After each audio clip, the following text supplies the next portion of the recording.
তোমাদের হচ্ছে এই কোশ্চেনটা অনেক বেশি ইম্পর্টেন্ট, ঠিক আছে, রচনামূলক কোশ্চেনের জন্য। আচ্ছা, সাইমুন নেসা, বিপিআই। আচ্ছা, বরিশাল পলিটেকনিক না বাংলাদেশ পলিটেকনিক?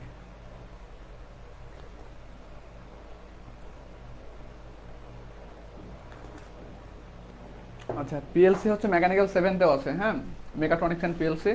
সো এটা হচ্ছে তোমাদের জাহিদ ভাইয়া বলতে পারবে, তাসফিয়া প্রভা। হ্যালো।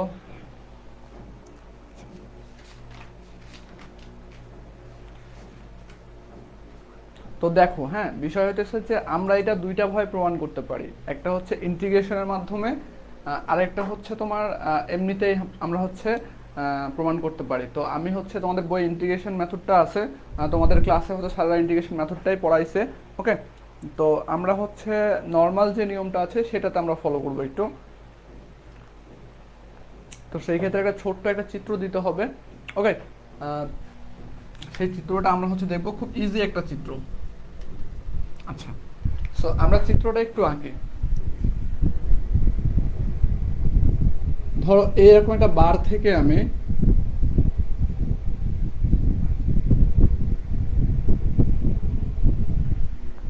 একটা ম্যাটেরিয়াল ঝুলাই দিছি, হ্যাঁ, এবং এইটা হচ্ছে ক্ষেত্রফল ধরলাম এ, এবং এটার মানে প্রথমত এটা দৈর্ঘ্য আছে ধরো এল দৈর্ঘ্য, এটা দৈর্ঘ্য আছে এল, এল দৈর্ঘ্য।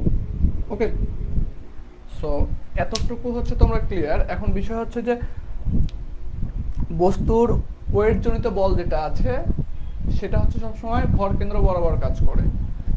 কি বরাবর বলছি আমি? ভর কেন্দ্র বরাবর। তাহলে এই যে ভর কেন্দ্র সবসময় মাঝ বরাবর কাজ করে, তাহলে যে ভর কেন্দ্র মাঝ বরাবর কাজ করে, তাহলে এই বস্তুটার ভর কেন্দ্র কোথায়? ঠিক এই জায়গাতে। তাহলে এই ভর কেন্দ্রটা আমার এই স্থান থেকে কতটুকু নিচে আছে? যদি মাঝ বরাবর হয়, টোটাল যদি এল হয়, তাহলে এটা মাঝ বরাবর, তাহলে কি এল এর অর্ধেক, তাহলে এটা হবে L/2। এতটুকু তো সবাই বুঝছো, তাই না? এটা হচ্ছে L/2। এখন আমি একটা বল ক্রিয়েট করলাম, আমি একটা এখানে বল প্রয়োগ করলাম, ধরো দিলাম এফ বল দিলাম। তো যদি আমি এফ বল দিই তাহলে এই বস্তুটা একটু বৃদ্ধি পাবে, কিছুটা বৃদ্ধি পাবে। সো কতটুকু বৃদ্ধি পাবে? ধরো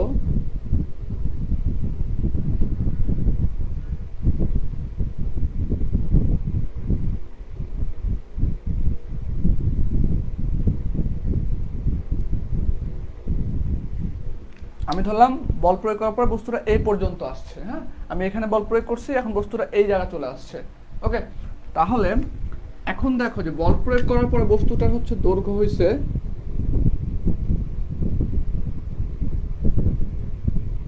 L1। কতটুকু? L1। আর এখান থেকে এতটুকু হচ্ছে দৈর্ঘ্য বৃদ্ধি পাইছে, আমরা বলছিলাম ছোট হাতের এল, ছোট হাতের এল বৃদ্ধি পাইছে। ওকে, সো এখন এখানে দেখো যে আমাদের প্রথম অবস্থায় ভর কেন্দ্র ছিল কোথায়? প্রথম অবস্থায় ভর কেন্দ্র ছিল এই জায়গাতে, তখন ছিল আমার লেন্থ ছিল এল। সেকেন্ড অবস্থায় লেন্থ কতটুকু? L1। তাহলে আমাদের ভর কেন্দ্র কোথায় হবে? বলছে ভর কেন্দ্র মাঝ বরাবর কাজ করে, তাহলে L1 এর হচ্ছে অর্ধেক কত? L1 এর অর্ধেককে আমরা 2 দ্বারা ভাগ করলে কি L1 এর অর্ধেক পেয়ে যাই। তাহলে L1 এর অর্ধেক ধরলাম আমি এই জায়গাতে, তাহলে এইটা কতটুকু? এখান থেকে আমাদের L1/2। এখন দেখো আমি বল প্রয়োগ করার আগে আমার ভর কেন্দ্র ছিল কোথায়? এই জায়গাতে। বল প্রয়োগ করার পরে ভর কেন্দ্র কোথায় চলে আসছে? এখানে চলে আসছে। তাহলে আমার এখান থেকে এখানে সরে আসছে। তাহলে সরণ আমি কি বলছিলাম বলতো? যে নির্দিষ্ট দিকে কোন একটা বস্তু যেই পথ অতিক্রম করে সেটাই সরণ। তাহলে আমি যদি এখানে বলি যে ভর কেন্দ্রের সরণ, তাহলে ভর কেন্দ্র ছিল প্রথমে এই জায়গাতে, এখন চলে আসছে এই জায়গাতে। তাহলে ভর কেন্দ্র সরে গেছে কতটুকু? এই জায়গাটুকু ভর কেন্দ্র সরে গেছে না? দেখো তো, এই জায়গাটুকু ভর কেন্দ্র সরে গেছে। সো এই জায়গাটাকে আমি ধরলাম, এই জায়গাটাকে ধরলাম আমি হচ্ছে ধরো বললাম যে ভর কেন্দ্রের সরণ।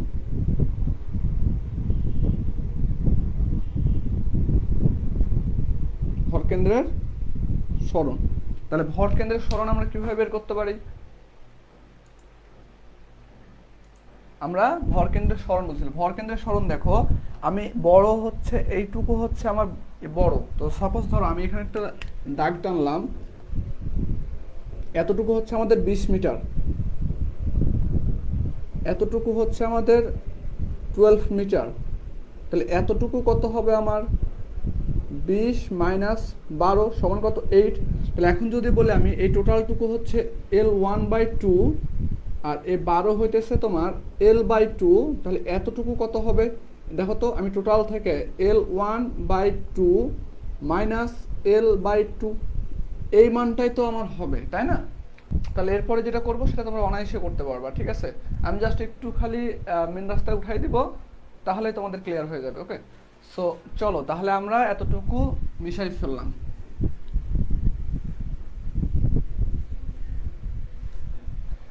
এবার আমরা কি নিয়েছি দেখো তো, আমরা একটা বার নিয়েছি। হ্যাঁ, আমরা একটা বার নিয়েছি। তো আমি বলতে পারি দেখো যে মনে করি এল দৈর্ঘ্য, মনে করি এল দৈর্ঘ্য ও এ ক্ষেত্রফল, ক্ষেত্রফল কত আমরা বলছিলাম? এ। হ্যাঁ, এল দৈর্ঘ্য এ ক্ষেত্রফল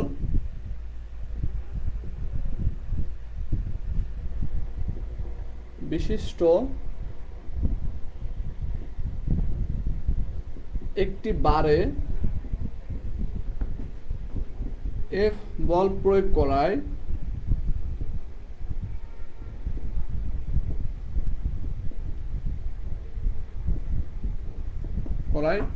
কতটুকু দৈর্ঘ্য বৃদ্ধি হয়েছে? এল পরিমাণ। কতটুকু বৃদ্ধি হয়েছে? এল পরিমাণ, ঠিক আছে?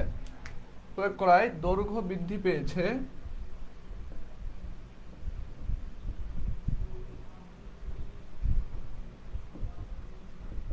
পাই এল পরিমাণ। হ্যাঁ, তোমাদের বিভিন্ন জায়গাতে ধরো ডেল এল পড়তে পারো তোমরা, তারপর হচ্ছে ডি এল পড়তে পারো, আবার এল পড়তে পারো। এটা সম্পূর্ণই তোমার উপর ডিপেন্ড করতেছে যে তুমি কি দ্বারা প্রকাশ করবা। ওকে, সো এতটুকু হচ্ছে আমাদের মোটামুটি ক্লিয়ার হয়েছে। এখন ধরো বলছে যে কৃতকাজ বা স্থির শক্তি। আমরা গত ক্লাসে পড়ছিলাম যে যাহাই কাজ তাহাই শক্তি। তাহলে আমি লিখতে পারি এখানে ধরো যে কৃতকাজ, আমি কি লিখতে পারি? কৃতকাজ। আমরা জানি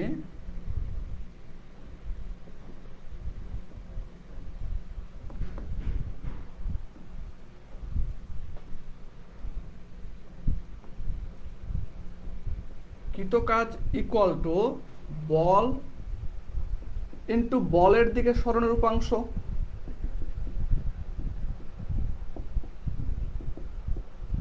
সরণের উপাংশ, এটা আমরা গত ক্লাসে পড়ে আসছি। হ্যাঁ, এখন দেখো এখানে বলের দিকে সরণের উপাংশ, সরণের উপাংশ বলতে এখানে কতটুকু সরণ হয়েছে? এখানে ভর কেন্দ্রের সরণ হয়েছে না?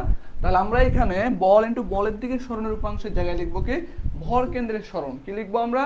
ভর কেন্দ্রের সরণ। ওকে, সো আমরা তাহলে এখন দেখো এখানে তাহলে আমরা এটা লিখবো না, আমরা জানি কৃতকাজ সমান কি? বল ইন্টু ভর কেন্দ্রের সরণ। হ্যাঁ,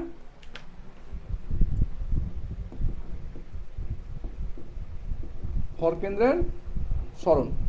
আচ্ছা, তোমরা কৃতকাজ বা কাজ সমান অনেক কিছু পড়তে পারো। বল ইন্টু সরণ, বল ইন্টু বলের দিকে সরণ, তারপর হচ্ছে সরণ ইন্টু বলের দিকে, সরণের দিকে বলের উপাংশ। হ্যাঁ, তারপর হচ্ছে বল ইন্টু বলের দিকে সরণের উপাংশ, বল ইন্টু ভর কেন্দ্রের সরণ। তো আমাদের যখন যে জিনিসটা নিয়ে কাজ করবো সেটার উপর ডিপেন্ড করবে যে আমরা হচ্ছে কি লিখবো এখানে। ওকে, সো এতটুকু ক্লিয়ার হয়েছে তোমরা আশা করি। তাহলে আমরা কৃতকাজকে কি দ্বারা প্রকাশ করি? ডাব্লু দ্বারা। তাহলে ডাব্লু ইকুয়াল টু বল কতটুকু দিয়েছি আমরা? এফ ইন্টু ভর কেন্দ্রের সরণ কতটুকু? L1 মাইনাস ভর কেন্দ্রের সরণ পাইছিলাম L1/2 মাইনাস L/2, এতটুকু পাইছিলাম আমরা ভর কেন্দ্রের সরণ। তাহলে এখন দেখো W ইকুয়াল টু লিখতে পারি F into L1 minus L/2, এটা আমরা হচ্ছে লিখতে পারি।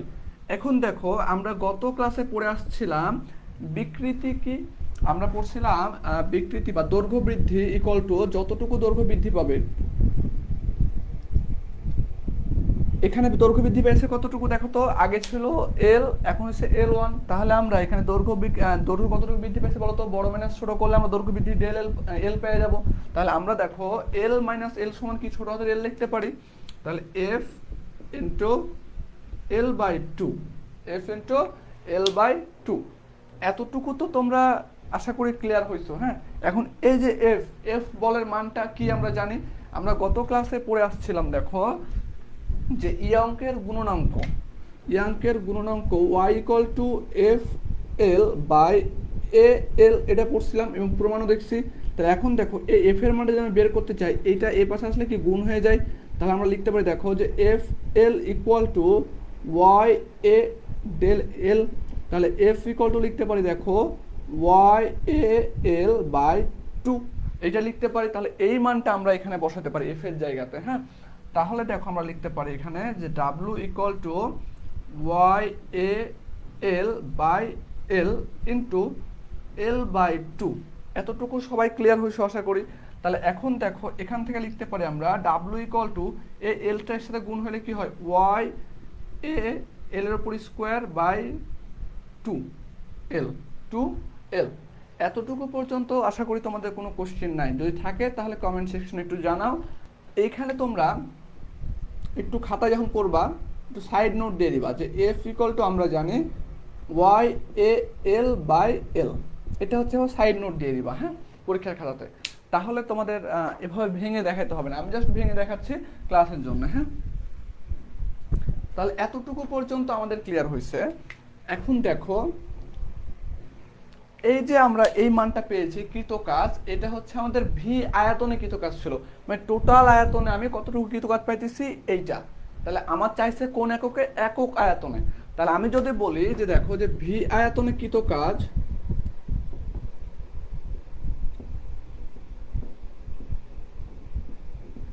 কত, ডাব্লু। একক আয়তনে কৃত কাজ কত হবে, ডাব্লু বাই ভি।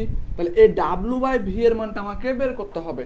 তাহলে এখন দেখো এখানে শুধু ডাব্লু আছে আমার, তাহলে আমি যদি ডাব্লু বাই ভি এর মান বের করতে হয়, আমাকে ডাব্লু বাই ভি এর মান চাইছে, তাহলে আমাদের এখানে দেখো এই পাশে যদি ভি দ্বারা ভাগ করে দিই, তাহলে এই পাশে ভি দ্বারা ভাগ করতে পারি, আমরা দুই পাশে আমরা ভি দ্বারা ভাগ করতে পারি। তাহলে আমরা এখানে লিখতে পারি দেখো যে একক আয়তনের কৃত কাজের ক্ষেত্রে, অতএব একক আয়তনে কৃত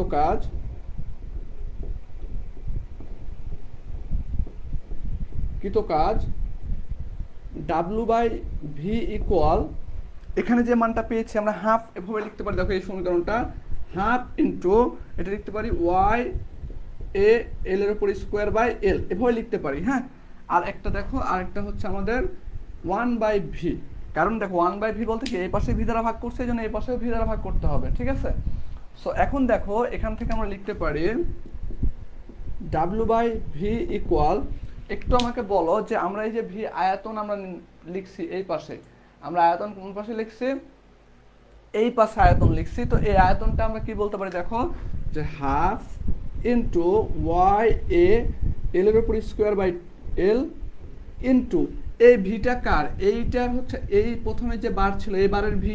তাহলে দেখো এই বারের হচ্ছে আমরা বলছিলাম যে এর বারের হচ্ছে ক্ষেত্রফল কি এ, আর এই বারের দৈর্ঘ্য ছিল কত এল। তাহলে আয়তন কি হবে, V equal to A L into L, এটা আমাদের আয়তন হবে না। তাহলে আমি লিখতে পারি ভি সমান কি লিখতে পারি ওয়ান বাই এ এল, এতটুকু লিখতে পারি। তাহলে এখন দেখো এখান থেকে ডাব্লু বাই ভি ইকুয়াল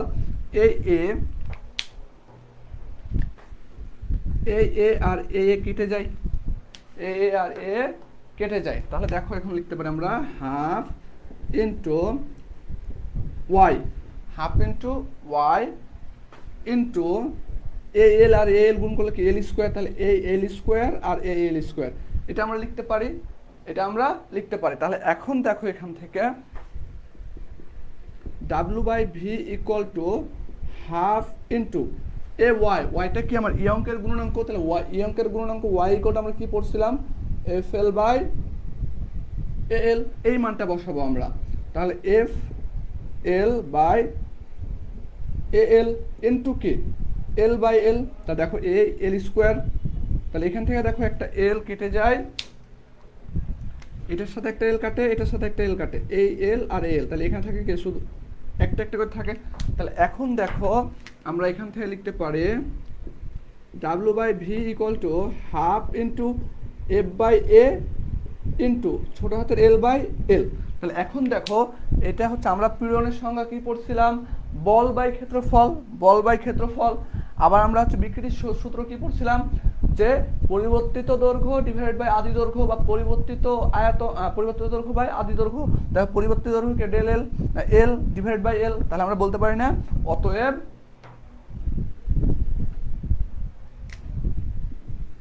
অতএব কৃত কাজ,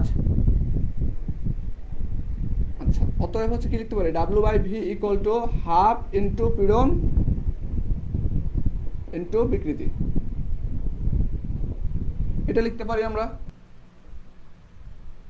1 মিলিমিটার প্রস্থচ্ছেদ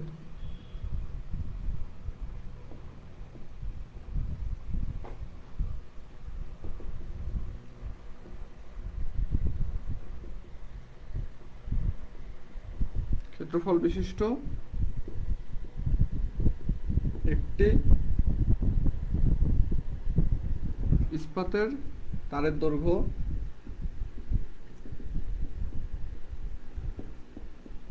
10% বৃদ্ধি করতে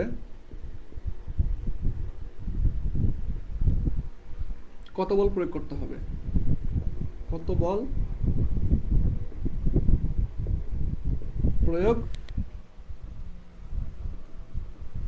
করতে হবে। হ্যাঁ, এইরকম একটা হচ্ছে আমাদের কোশ্চেন। এখানে ওয়াই এর মানটা দেওয়া আছে, ওয়াই ইয়াংকের স্থিতিস্থাপক গুণাঙ্ক Y into 10 newton per metre square বেবি। হ্যাঁ আচ্ছা, এই মানটা দেওয়া আছে। তার মানে এখন দেখো যে আমি যদি একটু সলিউশন করতে যাই, বলছে যে 1 মিলিমিটার স্কোয়ার প্রস্থচ্ছেদ, 1 মিলিমিটার স্কোয়ার মানে কি ক্ষেত্রফলের মান দেওয়া আছে। হ্যাঁ, ক্ষেত্রফলের মান দেওয়া আছে। তাহলে আমরা এখানে লিখতে পারি, দেখো data A equal to 1 millimetre per millimetre square. এখন দেখো যে এইখানে হচ্ছে আমাদের কি নিউটন পার মিটার স্কোয়ার আছে, তাহলে এটাকে আমার অবশ্যই মিটার স্কোয়ারে নিয়ে যেতে হবে, অথবা এটাকে মিলিমিটার স্কোয়ারে নিয়ে আসতে হবে। তো এটাকে নিয়ে আসা আমাদের জন্য কষ্ট, সো এটাকে আমরা মিটার স্কোয়ারে নিয়ে যাবো। সো আমরা জানি এখানে দেখো তো 1 মিলিমিটার স্কোয়ার মানে কি লেখা যায়, 1 মিলিমিটার ইন্টু 1 মিলিমিটার। তাহলে 1 মিলিমিটার সমান আমরা কত জানি, 1/1000 মিটার ইন্টু 1/1000 মিটার। তাহলে এটাকে আমরা লিখতে পারি 1 × 10⁻⁻6 মিটার স্কোয়ার লিখতে পারি। তুমি ক্যালকুলেশন করলে এই মানটা আসবে। হ্যাঁ, জাস্ট আমি একটু কনভার্ট করে দেখাই দিলাম তোমাদের স্ক্রিনশট নিবা তাই না? আচ্ছা ঠিক আছে, তোমরা একটু ভিডিও দেখে স্ক্রিনশটটা নিয়ে নিও। হ্যাঁ, -6 মিলিমিটার স্কোয়ার। ওকে, সো এটা আমরা হচ্ছে পেয়েছি। এখন বলছে দেখো যে একটি ইস্পাতের তারের দৈর্ঘ্য 10% বৃদ্ধি করতে হবে, 10% বৃদ্ধি করতে হবে। তার মানে পার্সেন্টেজ মানে কি, আমার 100-তে কতটুকু বৃদ্ধি করতেছি আমি।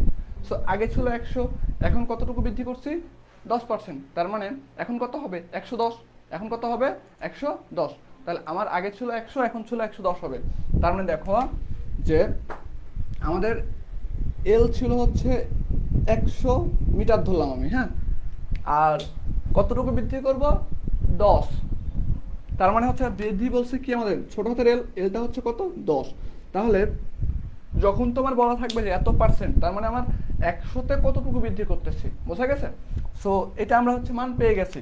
তুমি এটাকে ডিরেক্ট লিখতে পারো এরকম যে L/L ইকুয়াল টু 10/100, এটা লিখতে পারো। ওকে, সো এটা হচ্ছে আমাদের বিকৃতি, এটা আমাদের কি বিকৃতি। এমন যে বৃদ্ধি করতে কত বলের প্রয়োজন হবে, তাহলে আমরা একটা সূত্র জানি। দেখো উই নো, গত ক্লাসে আমরা প্রমাণ করে আসছিলাম যে y ইকুয়াল FL/AL। হ্যাঁ, এটা আমরা প্রমাণ করে আসছিলাম। সো এখন দেখো আমার এই এফ এর মানটা লাগবে, এই এফ এর মানটা লাগবে। তাহলে আমি এফটাকে মুক্ত করব, তাহলে এটা আসলে কি গুণ হয়ে যায়। তাহলে আমরা লিখতে পারি দেখো YAL ইকুয়াল টু FL। হ্যাঁ, তারপরে দেখো যে F ইকুয়াল টু YAL/L, আমরা এটা লিখতে পারি, L/L আমরা লিখতে পারি। হ্যাঁ, কারণ এল টাইপ আসলে ভাগ হয়ে যায়। তাহলে এখন তুমি এ লাইনের পরে ডিরেক্ট এ লাইন লিখতে পারো, কোনো সমস্যা নাই, এ লাইন করতে হবে না, জাস্ট তোমাদের বোঝানোর জন্য আমি এ লাইনটা করতেছি। ওকে, তো আমি দেখো এখান থেকে লিখতে পারি F ইকুয়াল ওয়াই এর মান কত পাইছি আমরা, এই যে 2 × 10⁻11 ইন্টু এর মান কত পাইছি আমরা, 1 × 10⁻⁻6 ইন্টু ছোট হাতের এল কত পাইছি আমরা, এই টোটালটার মান দেখো আমরা পাইছি এই যে 10/100। তাহলে এখান থেকে আমার এফ এর মানটা বের হবে। অতএব এফ ইকুয়াল টু কত বের হয় একটু বলো তো আমাকে, দ্রুত ক্যালকুলেশন করো তাড়াতাড়ি। এত নিউটন, এটা হচ্ছে আমাদের অ্যান্সার। হ্যাঁ, তোমাদের বইয়ে হচ্ছে অ্যান্সার আছে, বইয়ে আছে হচ্ছে 4 এত নিউটন। হ্যাঁ, এত নিউটন এটাকে, আর বই যেটা দেওয়া আছে 4 × 10⁻4 নিউটন, এটার এটা সেম কথা। হ্যাঁ, এখন বইয়ের সাথে অ্যান্সার মেলে নাই কি জন্যে সেটা বলি। দেখো এখানে কোশ্চেন হচ্ছে কত পার্সেন্ট, 10%, বাট বইয়ে যে সলিউশনটা করছে সেটা হচ্ছে 20% করছে। বই সলিউশনটা করছে কি 20% দিয়ে, এই জন্য বইয়ের সাথে অ্যান্সার মিলবে না। তুমি যদি এই 10-এর জায়গায় 20 বসাও তাহলে তোমার বইয়ের সাথে অ্যান্সার মিলবে। ওকে, তাহলে বইয়ে যেটা সলিউশন আছে সেইটা হচ্ছে ওরা হচ্ছে 20% ধরে করছে, 20% ধরে করছে। তাহলে তুমি হচ্ছে বইয়ের যদি সলিউশনটা ফলো করতে চাও তাহলে যেটা করবা সেটা হচ্ছে যে প্রশ্নে 10% জায়গায় 20% লিখে দেবা, 10%টা কাটায় 20% লিখে দেবা, তাহলে বইয়ের সলিউশনটা ঠিক আছে। সো আমাদের হচ্ছে, আচ্ছা তোমরা একটু স্ক্রিনশট নিয়ে নাও এটা। হ্যাঁ, 1 মিলিমিটার স্কোয়ার প্রস্থচ্ছেদ,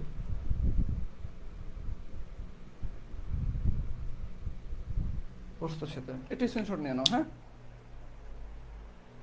আমি উইনো লিখলাম না, হ্যাঁ তোমরা একটু ইয়া করে নিও।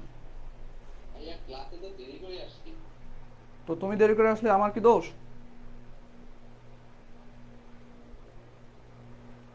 তুমি আমার চাইতে বেশি ব্যস্ত এই জন্য লেট করে আসছো।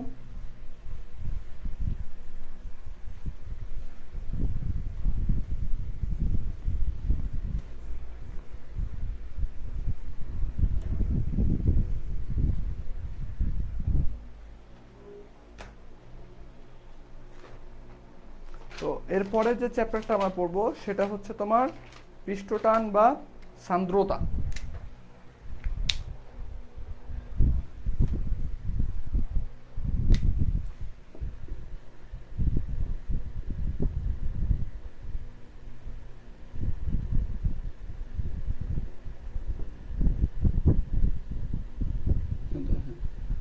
গত ক্লাসে আমি বই দাগায় দিছিলাম তোমাদেরকে। সো আজকে আমি কোনো বই দাগাচ্ছি না, আমি জাস্ট হচ্ছে আজকে মোটামুটি হচ্ছে আমরা আলোচনা করে হচ্ছে আমরা কি চলে যাব। হ্যাঁ, আলোচনা করে আমরা চলে যাব। তো পৃষ্ঠটান এবং সান্দ্রতা যদি আমি পড়তে যাই তাহলে আমাদের প্রথমে কি পড়তে হবে দেখো, যে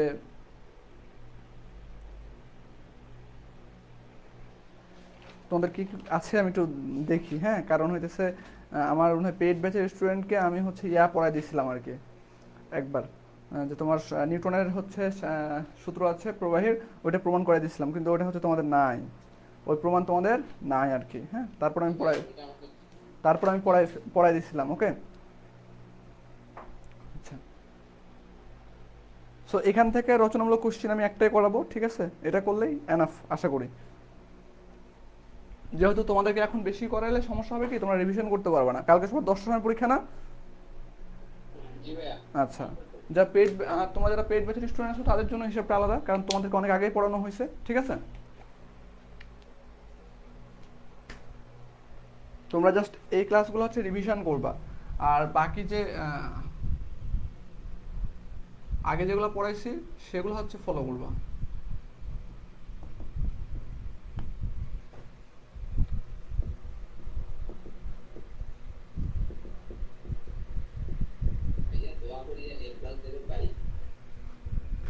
দোয়া করে লাভ নাই, পড়াশোনা না করলে এর প্লাস কেউ দিবে না।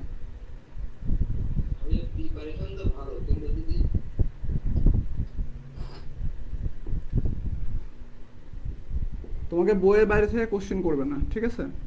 সো এখন তুমি যদি হচ্ছে বইয়ের ভেতর থেকে কোশ্চেন করে অ্যান্সার করতে না পারো তাহলে এ প্লাস পাবা না। তোমাদের এইটা প্রমাণ চাইতে পারে এক, হ্যাঁ, অথবা এই কোশ্চেনটাকে ঘুরে দিতে পারে এভাবে, অথবা বলতে পারে পৃষ্ঠটান T equal to R rho G H plus R by 3/2 cos theta, এইটা বলতে পারে। অথবা বলতে পারে T equal R rho G H by 2 cos theta, 2 cos theta, এটাও চাইতে পারে তোমার কাছে। হ্যাঁ, সো সবগুলাই একই। অথবা তোমার কাছে চাইতে পারে এরকম T equal to R rho G H by 2। So এই ফরম্যাটটা তোমাকে হচ্ছে 5টা ভাবে চাইতে পারে, 1টা 2টা 3টা 4টা ভাবে। হ্যাঁ, সো আমরা 4টা ভাবেই দেখব। কোনো সমস্যা নাই, একটা প্রমাণ করলে জাস্ট পরে জাস্ট এক লাইন করে ক্যালকুলেশন করলে আমাদের প্রমাণগুলো শেষ হয়ে যাবে। হ্যাঁ, প্রমাণগুলো শেষ হয়ে যাবে। তো আমরা কৌশিক নল অবশ্যই সবাই দেখছি, কৌশিক নল আমরা কি করছি সবাই দেখছি। তো কৌশিক নল হচ্ছে আমরা কিরকম, দেখো যে আমরা যে যখন হচ্ছে ব্লাড দিই বা তোমার হচ্ছে আমাদের ব্লাড স্যাম্পল নেয়, যখন একটা দেখবার নলেজ স্যাম্পল নেয়, অথবা আমরা ছোটোবেলাতে মেলা থেকে পাইপ কিনতাম, ভেতরে অনেক পানি থাকতো আর হচ্ছে চিকিমিকি হচ্ছে কাগজগুলো থাকতো, যেগুলো আমরা হচ্ছে এভাবে ঘুরাইতাম। হ্যাঁ, তো ওইরকম একটা সূক্ষ্ম নল। তো কৌশিক নল কি, কৌশিক নল হচ্ছে একটু বলি আমি তোমাদেরকে, কৌশিক নল হচ্ছে সাধারণত একটা সরু এবং সুষম ছিদ্র বিশিষ্ট কাঁচ নল, কাঁচ নলকে কৌশিক নল বলা হয়। হ্যাঁ, এখন কৌশিকতা কি, আমি কৌশিকতা যদি বলি তোমাদেরকে একটু, যে কৌশিকতা, তোমাদের কৌশিকতা আছে? আচ্ছা, কৌশিকতা কাকে বলে? হ্যাঁ, কৌশিক নলের যে ধর্ম, কৌশিক নলের যে ধর্ম সেটাকে আমরা কৌশিকতা বলি। আমি একটু তোমাদের বইয়ে যেটা দেওয়া আছে, যে চুলের মতো সরু ছিদ্র, সরু সূক্ষ্ম ছিদ্রযুক্ত নলকে কৌশিক নল বলে, এবং কৌশিক নলের যে ধর্ম সেটা হচ্ছে কৌশিকতা। সো এতটুকু তুমি পরীক্ষা দিলে হবে। আমি একটু ডিটেলসে বলতেছি, দেখো যে কোনো কৌশিক নলের, যে কৌশিক নল, ধরো এটা একটা কৌশিক নল, তো কোনো কৌশিক নলের এক প্রান্তকে খাড়া উপরের দিকে স্থাপন করে অপর প্রান্তকে যদি তরল নিমজ্জিত করি, তার মানে এইটা হচ্ছে একটা কাপ, ধরো এই কাপে তরলে ভর্তি আছে, আমি এই কৌশিক নলটাকে যদি চুবাই আমি, তাহলে কি আমরা এক প্রান্ত দেখো উপরে রেখে আরেক প্রান্তকে আমি তরলে চুবাইছি, তো তরলে চুবাইলে কৌশিক নলের গা বরাবর কিছুটা পানি উপরে ওঠে, অথবা নিচে নেমে যায়, এই ঘটনাকে কৌশিকতা বলে। ঠিক আছে, তো এখন দেখো যে আমরা ছোটবেলাতে যখন তুমি পানির একটা এত যখন একটা কাঁচ নল ডুবাবা, দুবার পানিগুলো পাইপের ভিতর দিয়ে উপর আস্তে আস্তে ওঠে। হ্যাঁ, তো ওই জিনিসটা আমরা একটু দেখবো,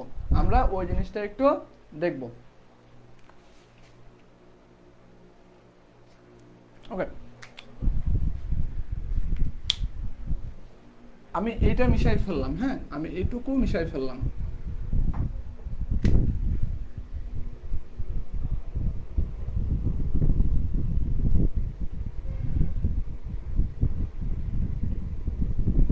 একটা গ্লাস নিছো তুমি, হ্যাঁ এখানে পানি আছে এবং একটা কৌশিক নল হচ্ছে এখানে ডুবাইছো, একবারে সরু ছিদ্র হবে, বাট আমি একটু তোমাদের বোঝার ক্ষেত্রে একটু বড় করে আগাইছি। ওকে, সো এটা আছে আমার। সো যখন এইটা যখন থাকবে আমার, তখন দেখো এখানে কিছু পানি উঠবে, তখন ধরলাম আমি এখানে এইভাবে পানি উঠছে, এটা কার্ভ সৃষ্টি হয় এখানে। হ্যাঁ,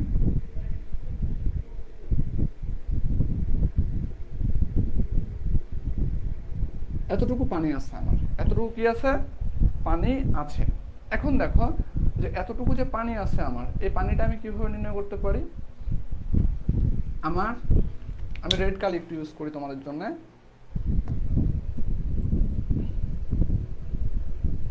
এই পর্যন্ত, হ্যাঁ। সো এই যে এখানে তুমি এই নিচ বরাবর এই লেভেল বরাবর এখান থেকে পানির উপরিতল থেকে এই পর্যন্তকে আমি বলতেছি এইচ, এটা হচ্ছে আমাদের এইচ। ওকে, সো যখন এতটুকু উঠবে তখন তোমার এইখানে একটা থিটা ডিগ্রি কোণ করে একটা পৃষ্ঠটান কাজ করে, এদিকে একটা পৃষ্ঠটান কাজ করে, এই পাশে একটা পৃষ্ঠটান কাজ করে। হ্যাঁ, দুই পাশে পৃষ্ঠটান কাজ করে, এবং এইটা হচ্ছে এর সাথে থিটা ডিগ্রি কোণ করে, ওকে। সো পৃষ্ঠটান আমরা এখানে বলতেছি, এখানে পৃষ্ঠ টান কাজ করে এবং এখানে পৃষ্ঠ বল কাজ করে একটা, হ্যাঁ পৃষ্ঠ বল। তো এখন দেখো যে আমাদের এইখানে কতটুকু বল কাজ করে সেটা আমাকে বের করতে হবে আগে, এই রেখা বরাবর কতটুকু বল কাজ করে। সো আমরা ধরলাম যে এই রেখা বরাবর হচ্ছে আমাদের F1 বল কাজ করে, ওকে। তো F1 বল, অথবা তুমি F বল ধরতে পারো, আচ্ছা F বল ধরলাম আমি, হ্যাঁ F বল ধরলাম। সো তার আগে আমি একটু লিখি এখানে, দেখো যে উত্তর, এই যে কৌশিক নল নিছি, এই কৌশিক নলের ব্যাস হচ্ছে মানে ব্যাসার্ধ হচ্ছে আর, কি বলছি আমরা আর। তো মনে করি আর ব্যাসার্ধের একটি কৌশিক নলকে আমরা কি করছি, মনে করি আর ব্যাসার্ধের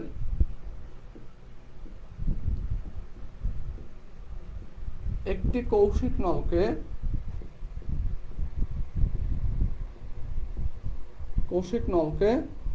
কি করলাম আমরা, কি করছি বলতো, এই কৌশিক নলকে পানিতে নিমজ্জিত করছি। কি করছি আমরা, কৌশিক নলে কি করছে, পানিতে ডুবানো হয়েছে। হ্যাঁ, নলকে পানিতে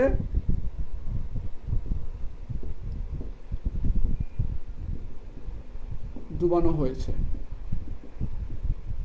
ওকে, সো পানিতে আমরা ডুবাই ফেলছি। এখন দেখো এর ফলে কি হয়েছে, কৌশিক নলের ভেতরে দেখো এর ফলে কি কৌশিক নলের ভেতর দিয়ে পানি হচ্ছে এই উচ্চতা পর্যন্ত উঠে গেছে। কি পর্যন্ত উঠেছে? এই উচ্চতা পর্যন্ত। এতে করে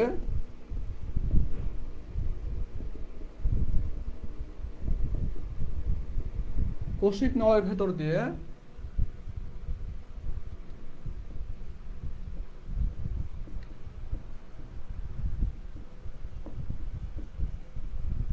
পানি এই উচ্চতায় পৌঁছালো। ঠিক আছে, এখানে আমরা একটা চন্দ্রবিন্দু টান হয়, একটু দেখি আমি। আচ্ছা, পৌঁছালো বা ওঠে, এই উচ্চতায় ওঠে লিখি, হ্যাঁ, তোমাদের জন্য সুবিধা হবে আর কি। আমি একটু কনফিউশনে আছি। ওঠে, এই উচ্চতায় ওঠে। ওকে, সো এতটুকু আমাদের শেষ। এখন আমি এখানে কি কি দিয়েছি বলতো? এখানে ধরো এটা যে পানি আছে, এই পানির একটা ঘনত্ব আছে, এটা হচ্ছে রো। এটা হচ্ছে ঘনত্ব কত? রো। তাহলে আমি বলতে পারি না এখানে যে ধরা যাক বা ধরি রো হচ্ছে পানির ঘনত্ব, পানির ঘনত্ব থিটা। এই যে থিটা দিছি আমি, থিটাটা কি বলতো? থিটাটা হচ্ছে আমাদের পানি এবং কাঁচের স্পর্শ কোণ। এই পানি এবং কাঁচের কি স্পর্শ কোণ, পানি ও কাঁচের স্পর্শ কোণ। এখানে আমাদের টি আসবে, টিটা হচ্ছে আমাদের পৃষ্ঠটান, পৃষ্ঠটান, হ্যাঁ, টিটা আসবে কি আমাদের পৃষ্ঠটান। ওকে, এখন এই যে এই উচ্চতা পর্যন্ত উঠছে, এই উচ্চতাটা কি আমাদের, তুমি এরপরে আর কিছু না লিখলেও হবে, হ্যাঁ। আমি তারপরে একটু বলে দিই তোমাদেরকে যে এই হচ্ছে কৌশিক নলের বাইরে, এই যে কৌশিক নলের বাইরে তরলের উপরিতল থেকে আমরা কি বলতেছি, তরল তলের থেকে, তরল তল থেকে নলের ভেতরে তরলের নিম্ন প্রান্ত পর্যন্ত উচ্চতা। দেখো আমি নিম্ন প্রান্ত পর্যন্ত দাগ দিছি না, তো নিম্ন প্রান্ত পর্যন্ত উচ্চতা এবং তরল তলের উপর থেকে, তরল তল থেকে, তরল এটা তল না, তো তরল তল থেকে, হ্যাঁ। তাহলে আচ্ছা লিখে দিই, হ্যাঁ, এই হচ্ছে তরলের তল থেকে বা উপরিতল থেকে কৌশিক নলের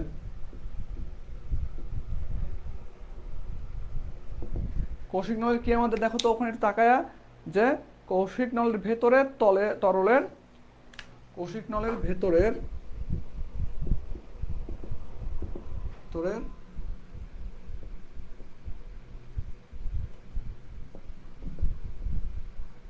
তরলের নিম্ন প্রান্ত পর্যন্ত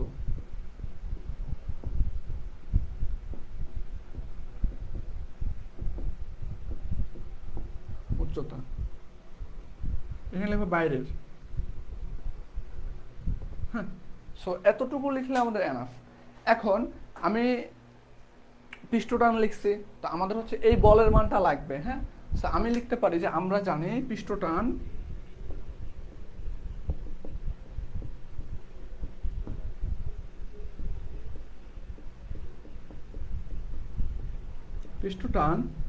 টি equal to F by L, T equal to F by L, হ্যাঁ।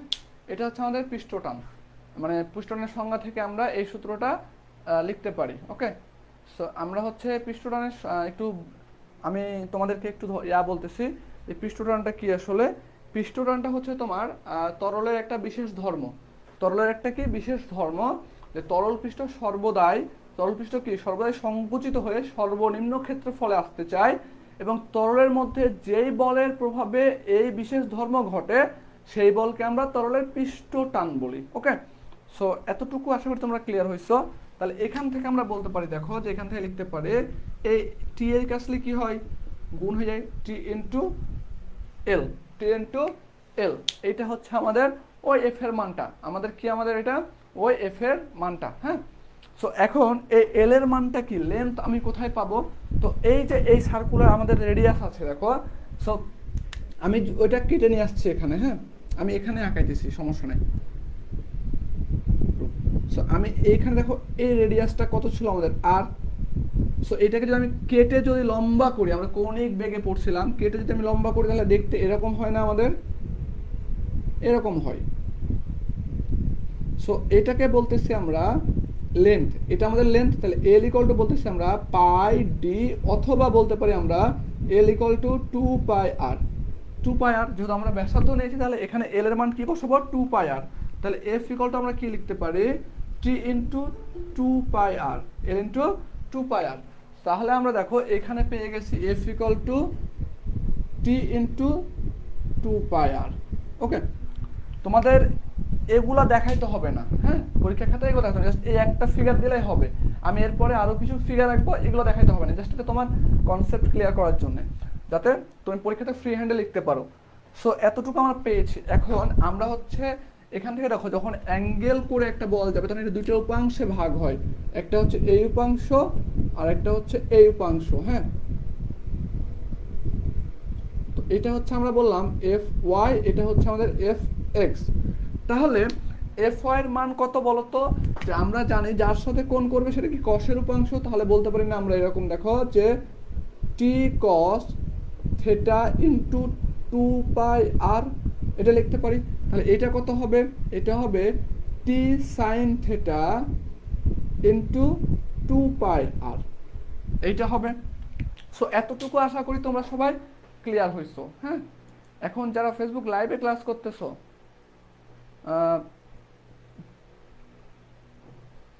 তারা কি বুঝতেছো না কঠিন মনে দিচ্ছে? আমরা কিন্তু এখনো ভেতরে ঢুকি নাই, হ্যাঁ, আমরা এখনো ভেতরে ঢুকি নাই।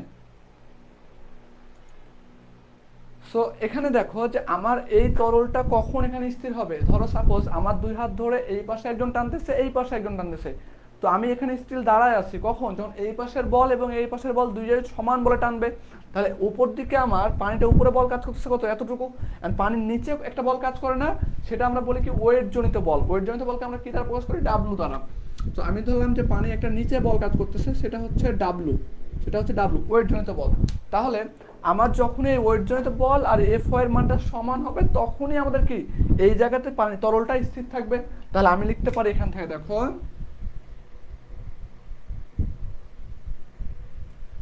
সত্য মতে এফ ওয়াই বাই ডাব্লু। এখন এফ ওয়াই এর মান কত পাইছি, টি cos theta into 2 pi R equal W. W বলতে কি ওয়েট জনিত বল, তো আমরা ডাব্লু সমান কি জানি, ডাব্লু ওয়েট জনিত বল সমান কি এম জি, এটা আমরা জানি এম জি। আমরা হচ্ছে পড়ছিলাম দেখো যে ওয়েট জনিত বল W equal to M G, যখন আমরা বল এবং ফ্রিকশন ঘর্ষণ পড়াইছিলাম তখন আমাদের একটা অ্যাঙ্গেলে একটা বস্তুর যে মিউ ইকুয়াল টু টেন থিটার প্রমাণ পড়েছিলাম, ওখানে পড়েছিলাম যে ওয়েট জনিত বল W equal to M G. তো এমটা হচ্ছে ভর, তো এমটা হচ্ছে কি ভর, তার মানে ভর সমান জানি আমরা রো ভি। তো T cos theta into 2 pi R equal rho V G, rho V G. এই যে রো ভি, এটা হচ্ছে ভর নির্ণয়ের সূত্র। আমরা এটা গত ক্লাসে আমি পড়াইছিলাম যে কোনো কিছুর আমরা যখন আমরা মহাকর্ষ অভিকর্ষ পড়াইছিলাম তখন পড়াইছিলাম, হ্যাঁ। সো আমরা রো ভি, এখন এই ভিটা কতটুকু, আমার এই যে উপরে এখান থেকে কতটুকু উপরে আমার তরল উঠছে, তা আমি এটাকে একটু কেটে জুম করে আঁকাই তোমাদের বোঝার সাথে। দেখো আমার এটা পরীক্ষা করে লাগবে না, এরকম আছে আমার,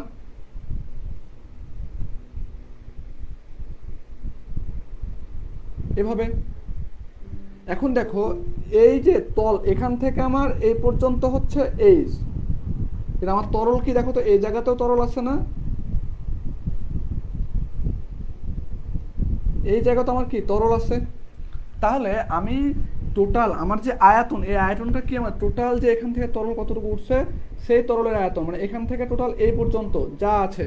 তাহলে আমি হচ্ছে এই তরলের আয়তনটা ধরলাম ভি ওয়ান, এটা ধরলাম হচ্ছে ভি টু, মানে এখানে এবং এটুকু হচ্ছে আমরা ধরলাম ভি টু। ওকে, এতক্ষণে কি আছে বারবার জয়েন্ট রিকোয়েস্ট দেয়। সো এটা হচ্ছে আমাদের ভি টু। তাহলে আমার এই ভি সমান কি লিখতে পারি, দেখো তো আমরা এখান থেকে লিখতে পারি T cos theta into 2 pi R equal rho V one plus V two into G, এটা লিখতে পারি। এখন আমরা যদি V1 আর V2 এর মানটা বসাই ফেলতে পারি তাহলে আমাদের সলিউশন শেষ, তাহলে আমাদের প্রমাণটা কি চলে আসবে, তাহলে প্রমাণটা আমাদের কি চলে আসবে। সো এখন দেখো এইটা একটা গোলাকার বৃত্ত ছিল, আমি এই যে এতটুকু কেটে নিব উপরে, আমি এতটুকু কেটে নিচ্ছি, তাহলে দেখো এরকম হয় না দেখতে, যে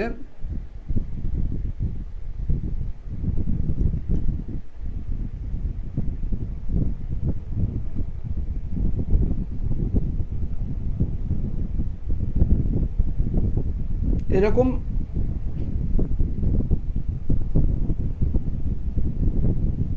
এই আর এই মাথাটা একটু নিচে নামবে, সেটা হচ্ছে এরকম। সো এই জায়গাতে আমার পানি আছে, এই জায়গাতে আমার কি আছে, লিকুইড আছে, তো এইটা লাগবে আমার। সো এখান থেকে আমাদের এখান থেকে ব্যাসার্ধ হচ্ছে আর, এবং এতটুকু উচ্চতা হবে আর এটার ক্ষেত্রে, হ্যাঁ। তো উচ্চতা এবং ব্যাসার্ধ দুইটাই সেম হবে আমাদের, তাহলে আমি V2 সমান কি বলতে পারি, দেখো যে বৃত্তের যে টোটাল আয়তন আমার, এই টোটাল আয়তন যদি আমি বের করতে পারি, তাহলে দেখো যে বৃত্তের এই টোটাল এটার আয়তন আমি ধরলাম কি V2 ইকুয়াল টু এটা টোটাল আয়তন, দেখো যে আমি যদি বলি যে পাই আর স্কোয়ার, এটা কি ক্ষেত্রফল, ইনটু উচ্চতা কত আর, এটা হচ্ছে আমার টোটাল আমার এটা, মাইনাস আমি হচ্ছে বলতে পারি, দেখো তো এটা হচ্ছে অর্ধবৃত্ত হয়ে গেছে না, এই যে নিজে এতটুকু কি অর্ধবৃত্ত না, তাহলে অর্ধবৃত্তর ক্ষেত্রে আমরা বৃত্তের হচ্ছে আয়তন জানি আমরা এরকম যে 4/3 পাই আর কিউব ইনটু হাফ মানে অর্ধেক, তাহলে এইটাকে যদি আমি সিম্পলিফাই করি, দেখো এরকম আসে পাই আর কিউব মাইনাস 2 কাটে, তাহলে 2/3 পাই আর কিউব, তাহলে এখান থেকে আসে তোমার যে পাই আর কিউব যদি কমন নেবে, তাহলে পাই আর কিউব কমন নিলে আমার আসে 1 মাইনাস 2/3, তাহলে এখান থেকে লিখতে পারি আমরা পাই আর কিউব ইন্টু 3 মাইনাস 2/3, তাহলে এখানে আসে পাই আর কিউব বাই 3, এটা হচ্ছে আমাদের V2 মান আসে। তাহলে আমরা V1 পাইছি কতটুকু, এই V1 হচ্ছে আমাদের V1 সমান, দেখো এটার হচ্ছে এরিয়া কতটুকু হবে আমাদের, যেহেতু এটা আমার গোলাকার, এটা আমি জাস্ট এখানে আঁকাইছি দেখার জন্য কি 2D এর জন্য লাগতেছে কি আমাদের সলিড লাগছে, কিন্তু আমাদের এটা হচ্ছে পাই আর স্কোয়ার ইন্টু এইচ, এটা হচ্ছে আমাদের V1। তাহলে আমি এখানে যদি মান বসাই, দেখো যে টি cos theta into 2 pi R equal rho V1 কত পাই আর স্কোয়ার এইচ প্লাস V2 কত পাইছি আমরা পাই আর কিউব বাই 3, ওকে, ইন্টু জি।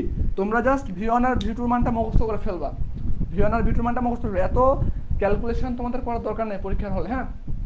আমি জাস্ট তোমরা এটা খাতায় উঠায় রাখবা, এটা পরবর্তীতে যদি কখনো দরকার হয় তাহলে দেখবা, হ্যাঁ। তোমরা অ্যাডমিশনে আসলেও এটা লাগবে, সো টেনশন নেওয়ার কিছু নাই, ওকে। বা তোমরা হচ্ছে সিভিল ইলেকট্রিক্যাল সিভিল মেকানিক্যালে যারা আছো পাওয়ার আর এসি, তাদেরকে এটা লাগবে কিন্তু ফ্লুইড করার সময়, হ্যাঁ।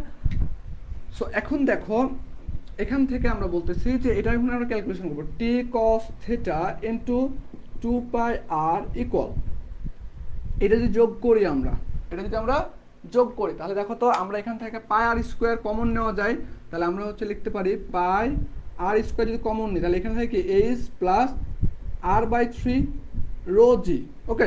এখন দেখো এতটুকু আমাদের শেষ, তাহলে এবার বলো আমাকে, আমি হচ্ছে প্রমাণ আছে কি টি শুধু ফাঁকা, তাহলে টিটাকে রেখে বাকিটাকে ওই পাশে নিয়ে চলে যাবো। সো বাকিটাকে নিয়ে যাওয়ার আগে আমি একটু কাটাকাটি করে নিই, দেখো এখান থেকে পাই ক্যান্সেল হয়, এখান থেকে পাই ক্যান্সেল, এখান থেকে আর ক্যান্সেল হয়, এখান থেকে আর ক্যান্সেল হলে একটা আর থাকে, ঠিক আছে।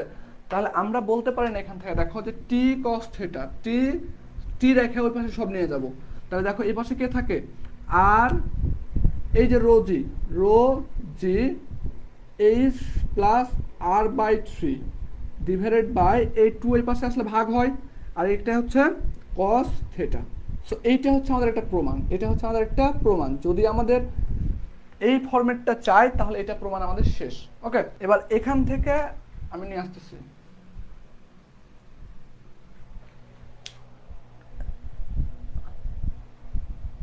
যদি আমার কস থেটা, আমি কি বলতেছি, দেখো এখানে কস থিটা নাই কিন্তু প্রমাণে, হ্যাঁ। সো যদি বিশুদ্ধ পানি এবং পরিষ্কার কাঁচের মধ্যে স্পর্শ কোণ প্রায় 0 ডিগ্রি হয়, ঠিক আছে, তাহলে আমরা কি বলতেছি, সত্য লিখতে পারি আমরা জানি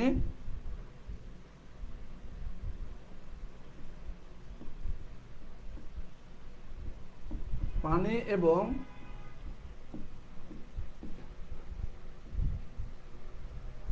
পানি এবং কি বলছি আমরা, পরিষ্কার কাচের, পানি এবং পরিষ্কার কাঁচের মধ্যে স্পর্শ কোণ 0 ডিগ্রি। স্পর্শ কোণ কত ডিগ্রি? 0 ডিগ্রি। হ্যাঁ, তো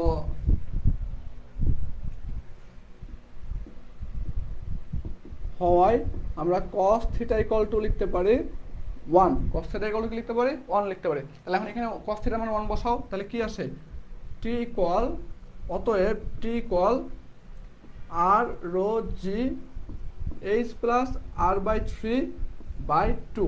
যদি এই প্রমাণ চাই তাহলে এইটুকু প্রমাণ শেষ আমাদের। ওকে, এটা হচ্ছে 1 নম্বর সমীকরণ দিয়ে রাখবা, এটা হচ্ছে 1 নম্বর সমীকরণ দিয়ে রাখবা। যদি তোমার কাছে চাই যে R rho G H by 2 cos theta, তাহলে লিখবা এরকম যে যেহেতু আর এর মানটা এইচ এর তুলনায় অত্যন্ত নগণ্য, অত্যন্ত নগণ্য, হ্যাঁ, তাহলে সেই ক্ষেত্রে লিখতে পারি আমরা, ধরি আর প্রচুর ছোট এইচ এর থেকে, সুতরাং 1 নম্বর সমীকরণ হতে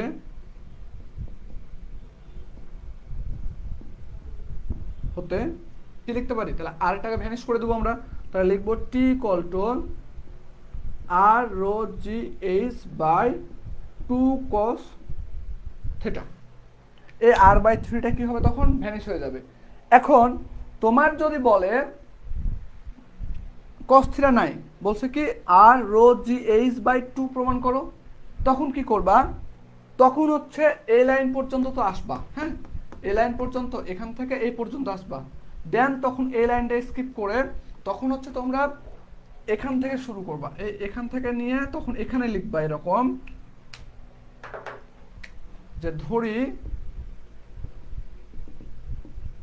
আর এইচ হতে, এইচ মানে আর এইচ এর চেয়ে অনেক ছোট, তাই এখানে মান বসালে আমি পাবো, দেখো এরকম আর রো জি এইচ বাই 2 প্রমাণ।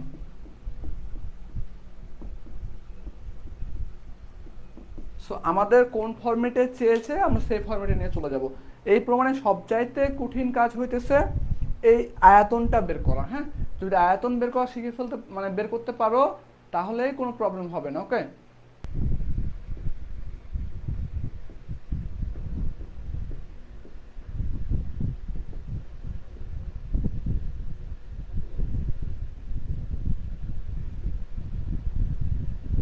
আচ্ছা, চাপ ও চাপের বৈশিষ্ট্য, চাপ ও চাপের বৈশিষ্ট্য।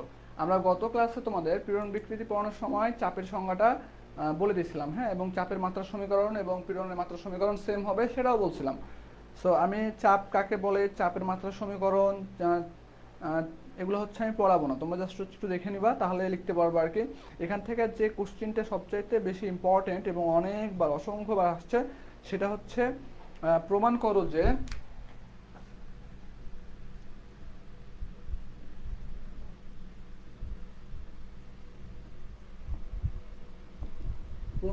যে তরলের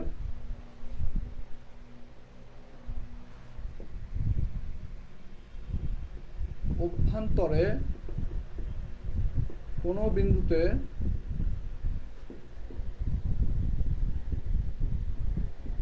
চাপের পরিমাণ P equal to H rho G। আচ্ছা, এটা হচ্ছে তোমাদের প্রমাণ করতে বলে। হ্যাঁ, সো বলছে তরলের অভ্যন্তরে, তার মানে তরলের ভেতরে বলছে। সো আমি যদি বলি যে তরল একটা ধরো, বা যদি আমরা হচ্ছে একটা পাতিল নিই আর কি, বা একটা হচ্ছে,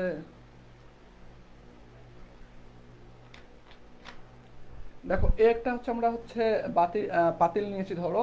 সো দেখো এখান পর্যন্ত পানি আছে, তো বলছে এর অভ্যন্তরে কি বলছে, অভ্যন্তরে কোনো একটা বিন্দুতে, আমি ধরলাম এই একবারে তল বিন্দুতে হচ্ছে আমাদের কতটুকু প্রেসার ক্রিয়েট হবে সেটা আমরা হচ্ছে আলোচনা করবো আজকে। হ্যাঁ, সেই প্রমাণটা আমার কাছে চাইছে আর কি।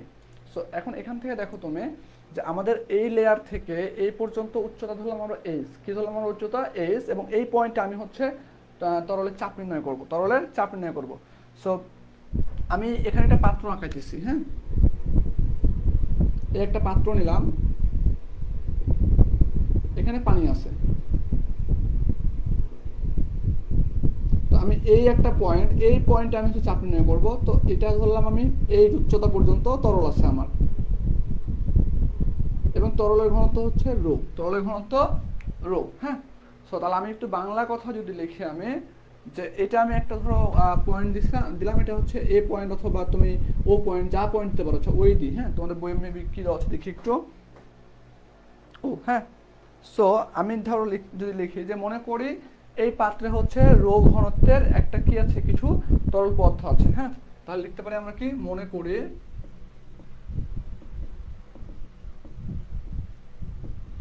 একটি পাত্রে রো ঘনত্বের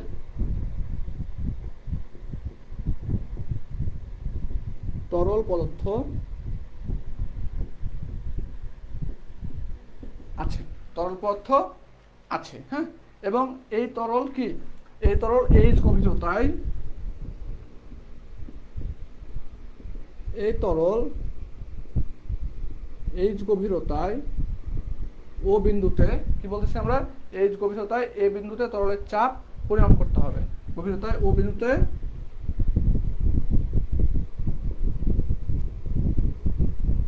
তরলের চাপ পরিমাপ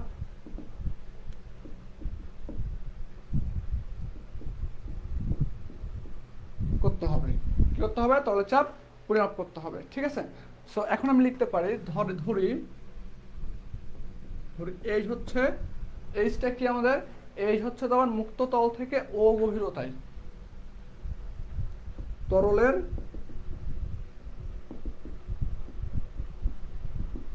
গভীরতা, রো হচ্ছে কি তরলের ঘনত্ব, ওকে। আমি ধরলাম এটার ক্ষেত্রফল এ হচ্ছে কি আমাদের প্রস্থচ্ছেদের ক্ষেত্রফল,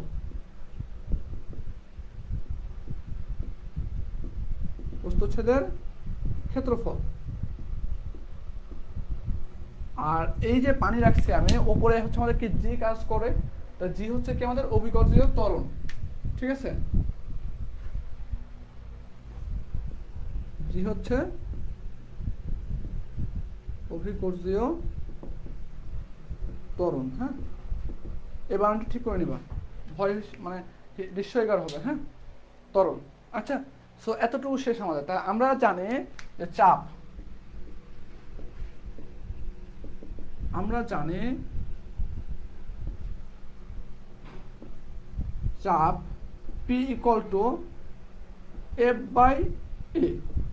চাপের সংজ্ঞা কি আমরা জানি, যে চাপ একক ক্ষেত্রফলের উপরে প্রযুক্ত বলকে চাপ বলে, ওকে, একক ক্ষেত্রফলের উপরে প্রযুক্ত বলকে কি বলে, চাপ বলে।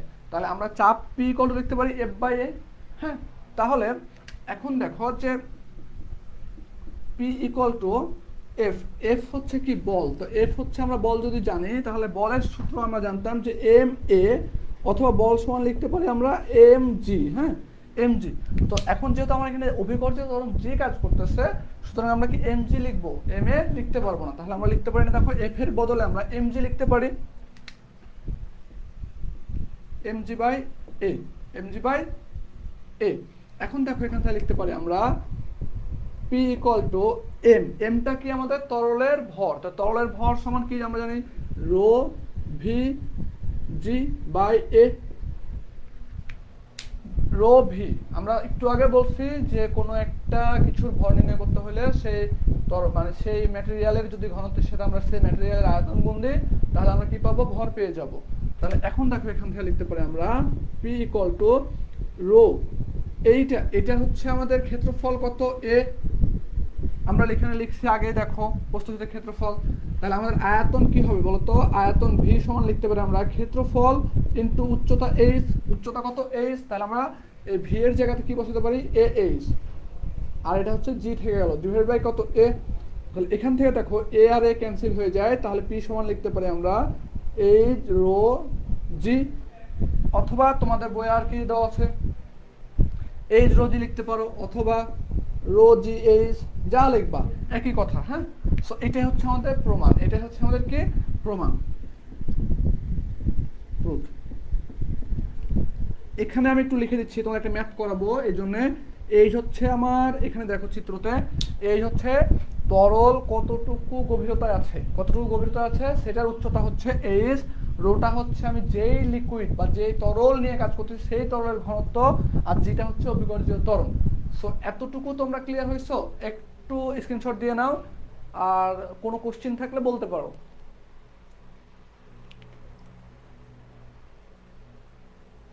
তোমরা মিটে যারা ক্লাস করতেছো কোন কোশ্চেন আছে এমন?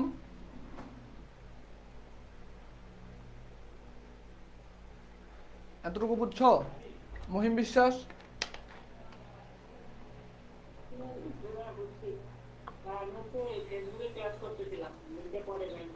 আচ্ছা আচ্ছা,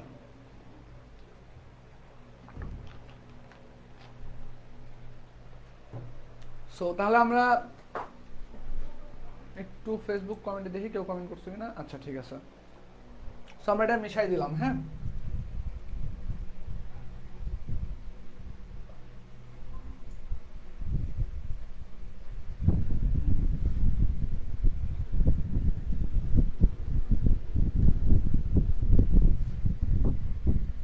তোমাদের আরেকটা কোশ্চেন আসে যে 2 মিটার গভীরতায় পারদের চাপ নির্ণয় করো। 2 মিটার গভীরতায় পারদের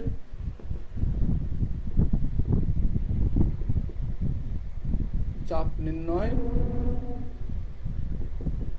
করো, এইটা আসতে পারে। হ্যাঁ, সো এটা হচ্ছে আমাদের চাপ বলছে, তার মানে 2 মিটার গভীরতায়, ধরো আমি এইচ তাহলে কত মিটার আমাদের 2 মিটার, এইচ হচ্ছে 2 মিটার, 2 মিটার গভীরতায় এরকম একটা কোনো পজিশনে আমাদের পারদের চাপ নির্ণয় করতে বলছে।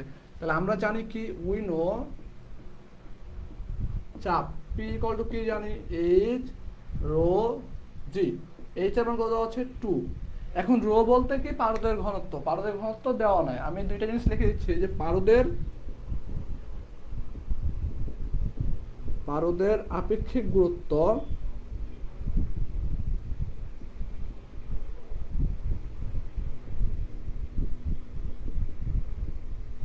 একে আমরা এস দ্বারা প্রকাশ করি। হ্যাঁ, এস হচ্ছে 13.6, আর পারদের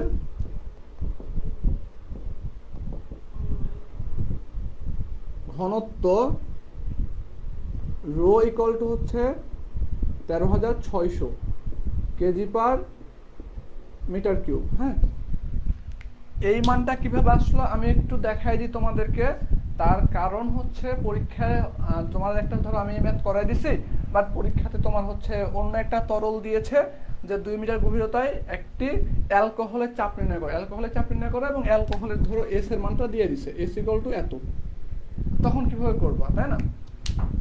এটা হচ্ছে আমাদের লিকুইডের ঘনত্ব। আমি দুইটা জিনিস বলতেছি, দেখো P equal to H rho G, এটা হচ্ছে এল দিলাম, তার কারণ হচ্ছে লিকুইডের ঘনত্ব, মানে আমি যে তরল নিয়ে কাজ করবো সেই তরলের ঘনত্ব এখানে হবে। যদি আমাদের সেই তরলের ঘনত্ব দেওয়া না থাকে প্রশ্নে, যদি সেই তরলের আপেক্ষিক গুরুত্ব দেওয়া থাকে, মানে এস এর মান দেওয়া থাকে, তাহলে আমি এস এর মান থেকে কিভাবে সেই তরলের ঘনত্ব বের করতে পারি। তাহলে এটা মাথায় রাখবা যে ওই তরলের ঘনত্ব ইকুয়াল আপেক্ষিক গুরুত্ব, ওই তরলের আপেক্ষিক গুরুত্ব ইনটু পানির ঘনত্ব, পানির ঘনত্ব। তো পানির ঘনত্ব 1000 mks এ, তাহলে দেখো আমরা যদি বলি যে 13.6, ধরো এখানে 13.6 দেওয়া আছে, তাহলে পারদের ঘনত্ব 13, আপেক্ষিক গুরুত্ব 13.6 দেওয়া আছে, 13.6 কি এস এর মান ইনটু পানির ঘনত্ব কত বলছি 1000, তাহলে এটা করলে কত হবে 13,600 কেজি পার মিটার কিউব। এখন যদি তোমাকে বলে যে এখানে আপেক্ষিক গুরুত্ব দেওয়া আছে হচ্ছে 0.27, তার 0.27 যদি দেওয়া থাকে, তাহলে আমরা ওই তরলের হচ্ছে ঘনত্ব বের করতে পারবো না, এর সাথে 1000 গুণ করলে কি সেই তরলের ঘনত্ব বের হয়ে যাবে না? পারবা করতে তোমরা মিটে যারা আছো? ওকে, সো আমরা এখন তাহলে এখানে মানটা বসাতে পারি কত, 13.600 ইন্টু জি এর মান কত জানি আমরা 9.81, কারণ দেখো এগুলো সবগুলাই মিটারে বসাইছি। হ্যাঁ, তাহলে এইখানে আসে আমাদের গুণ করলে 2 ইন্টু 13.6 ইন্টু 1000 ইন্টু 9.81, 266,832 এত প্যাসকেল। প্যাসকেল কোথা থেকে আসলো দেখো, পি ইকুয়াল টু হচ্ছে এইচ রো জি, এইচের একক কি মিটার, রোর একক কি kg per metre cube, G এর একক কি metre per second square. So এখান থেকে মিটার কাটলে একটা মিটার থাকে, মিটার স্কোয়ার থাকে। আমি এই মিটার স্কোয়ার এখানে কাটতে দিচ্ছি না, কারণ এতটুকু সমান আমরা লিখতে পারি কি নিউটন, তাহলে নিউটন পার মিটার স্কোয়ার। তো নিউটন পার মিটার স্কোয়ারকে আমরা হচ্ছে প্যাসকেল লিখতে পারি, নিউটন পার মিটার স্কোয়ারকে প্যাসকেল লিখতে পারি। হ্যাঁ, সো এত প্যাসকেল। এখন তোমাদের বই হচ্ছে তুমি এটাতে অ্যান্সার লিখতে পারো, অথবা কিলো প্যাসকেল যদি বলো তাহলে এটাকে 1000 দ্বারা ভাগ করলে একটা মান পাবা, সেটা হচ্ছে 3টা শূন্য, তার মানে 266.832, এটা কিলো প্যাসকেল আমরা বলতে পারি। হ্যাঁ, সো তুমি এখানে অ্যান্সার লিখলেও হবে, এখানে অ্যান্সার দিলেও হবে, কোনো সমস্যা নাই। আমরা তারপরের অধ্যায়ে চলে যাব, সেটা হচ্ছে তোমার তরঙ্গ।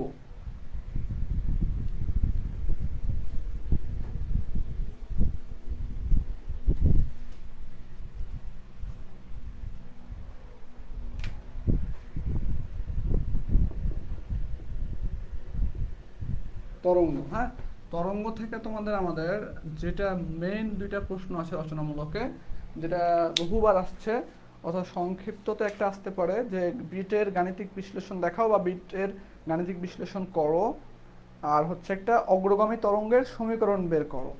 অগ্রগামী তরঙ্গের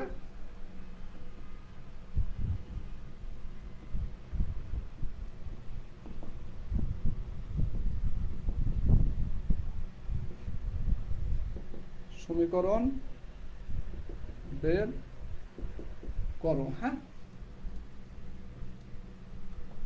তো এটার হচ্ছে উত্তরটা আমরা লিখতে পারি যে একটা আমরা তরঙ্গ আঁকি। হ্যাঁ,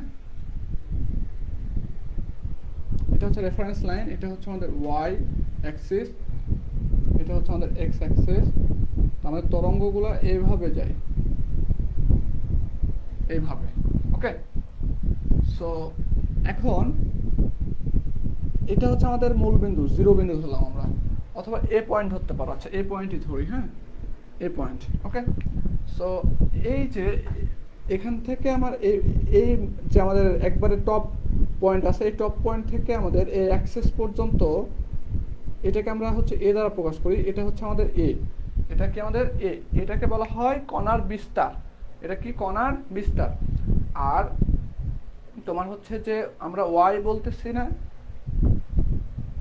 সো এখান থেকে তোমার এখান থেকে শুরু হয়েছে, আবার পুনরায় একই পয়েন্টে হচ্ছে আসছে এখানে দেখো। সো এই পয়েন্ট পর্যন্ত এটাকে বলি আমরা হচ্ছে ল্যামডা বা তরঙ্গ দৈর্ঘ্য। ল্যামডা, একে আমরা তরঙ্গ দৈর্ঘ্য প্রকাশ করি।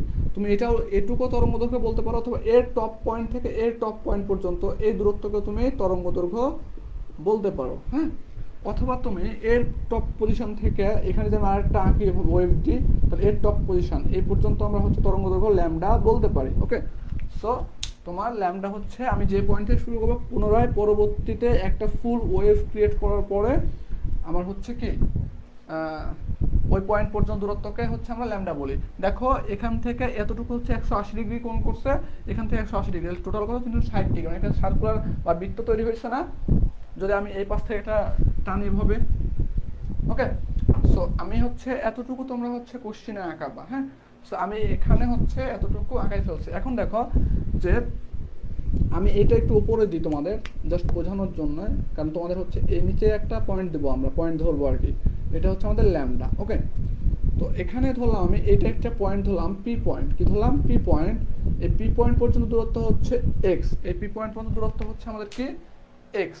ওকে, তো এখন দেখো যে মনে করি একটি চলমান তরঙ্গ এ থেকে আমার এটা সি দিলাম, হ্যাঁ, বা বি দিলাম, বি দিলাম। ওকে, তো আমরা লিখতে পারি, দেখো যে মনে করে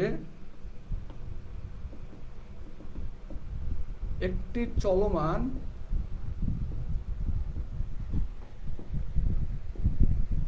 অগ্রগামী তরঙ্গ এ বিন্দু থেকে কোন দিকে চলতেছে আমরা দেখো তো, বি তোমার এ থেকে হচ্ছে এ বিন্দু থেকে সি বি এর দিকে হচ্ছে চলমান না, বি বরাবর চলমান না, বি বরাবর চলমান।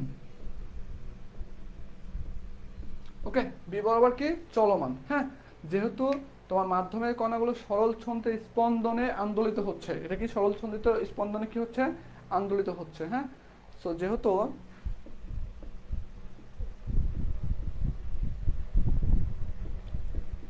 মাধ্যমের কণাগুলো সরল ছন্দিত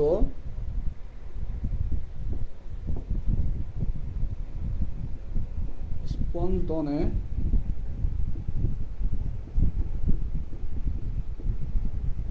আন্দোলিত হচ্ছে, সরল ছন্দ স্পন্দনে কি হচ্ছে, আন্দোলিত হচ্ছে, সেহেতু এ বিন্দুর কণার সরণকে হচ্ছে, সুতরাং এ বিন্দুর কণার সরণ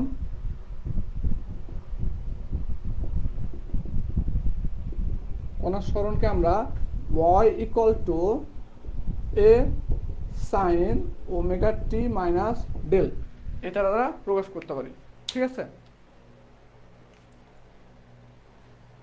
ডেলটা হচ্ছে তোমার দশার পার্থক্য, ওকে। তো এখন দশা পার্থক্য কি, আমরা এই দশা পার্থক্য তোমাদেরকে একটু বলতে যাই, সেটা হচ্ছে তোমাদের যদি আমি থিওরি টোটালি পড়াই নাই সেহেতু তোমাদের জন্য একটু কষ্ট হয়ে যাবে। তোমার তরঙ্গের উপর অবস্থিত কোনো কম্পনশীল কণার দশা বলতে কণার যে কোনো মুহূর্তের গতির সাম্য অবস্থাকে বোঝায়। সো এখন দেখো এই পয়েন্টে যখন আমরা এ পয়েন্ট বলতেছি তখন এই বিন্দুতে হচ্ছে কোনো গতি আছে কি, কোনো গতি নাই, কারণ এখান থেকে শুরু হবে। তাহলে এখান থেকে যদি শুরু হয় তাহলে আমার হচ্ছে দশা পার্থক্য কত, এখান থেকে যেহেতু কোনো দূরত্ব নাই সেহেতু আমাদের কি জিরো। তাহলে আমি এটাকে লিখতে পারি এরকম যে y equal to A sine omega T, এটা হচ্ছে আমরা লিখতে পারি। হ্যাঁ, কারণ এই দশা পার্থক্য কত, জিরো, এই পয়েন্টে দশা পার্থক্য জিরো। ওকে, তো এখন এখানে লিখতে পারি আমরা ওয়াইটা কি, আমাদের ওয়াইটা হচ্ছে তোমার টি সময়ে এ বি রেখা বরাবর, টি সময়ে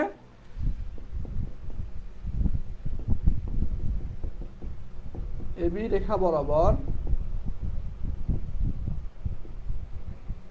এবি রেখা বরাবর কি আমাদের, টি সময়ে এবি রেখা বরাবর কণার সরণ, আমরা এই যে লিখছি এখানে। হ্যাঁ, কণার সরণ, এটা হচ্ছে আমাদের কি কণার বিস্তার, কণার বিস্তার। চিত্রে ল্যামডা আমরা কি বলছিলাম একটু আগে বলো তো, ল্যামডা হচ্ছে আমাদের তরঙ্গ দৈর্ঘ্য বলছিলাম, তরঙ্গ দৈর্ঘ্য। আর কি আছে আমাদের, আচ্ছা আমরা ওমেগা লাগবে, আমাদের ওমেগা হচ্ছে কণার কৌণিক কম্পাঙ্ক, কণার কৌণিক কম্পাঙ্ক, কণার কৌণিক কম্পাঙ্ক। ওকে, সো এতটুকু দেওয়ার পরে আমরা এবার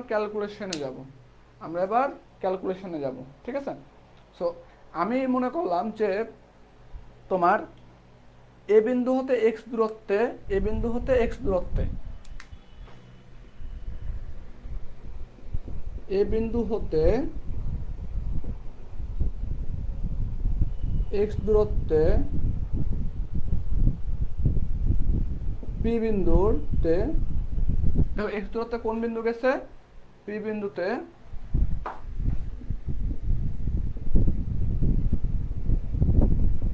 যাওয়ার সময় দশা পার্থক্য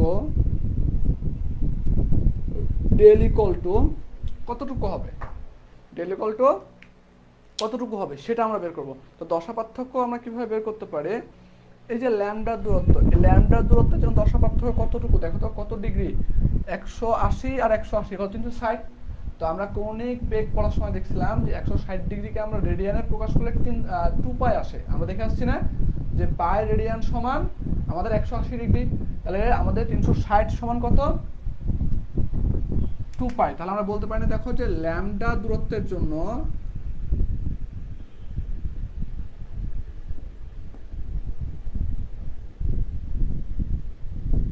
দশা পার্থক্য কত, 2 পাই।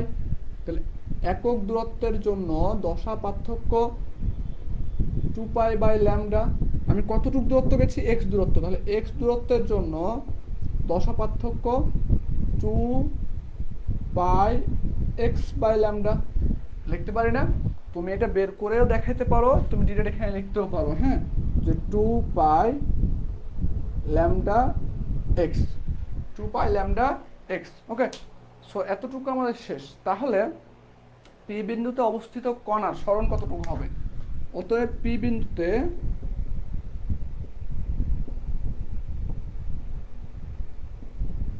অবস্থিত কণার সরণ y ইকুয়াল টু আমরা কি জানি, a sin omega T minus del, এই সূত্রটা আমরা জানি, হ্যাঁ। তো এখান থেকে আমরা লিখতে পারি, দেখো y equal two a sin omega সমান আমরা কি লিখতে পারি বলো তো? ওমেগা সমান আমরা কি লিখতে পারি? ওমেগা সমান আমরা হচ্ছে লিখতে পারি 2 পাই 2 পাই এফ। শিওর? পড়াইছিলাম তাই না? 2 পাই এফ টি মাইনাস দশা পার্থক্য কত পাইছি, 2 পাই ল্যামডা ইন্টু এক্স, এটা।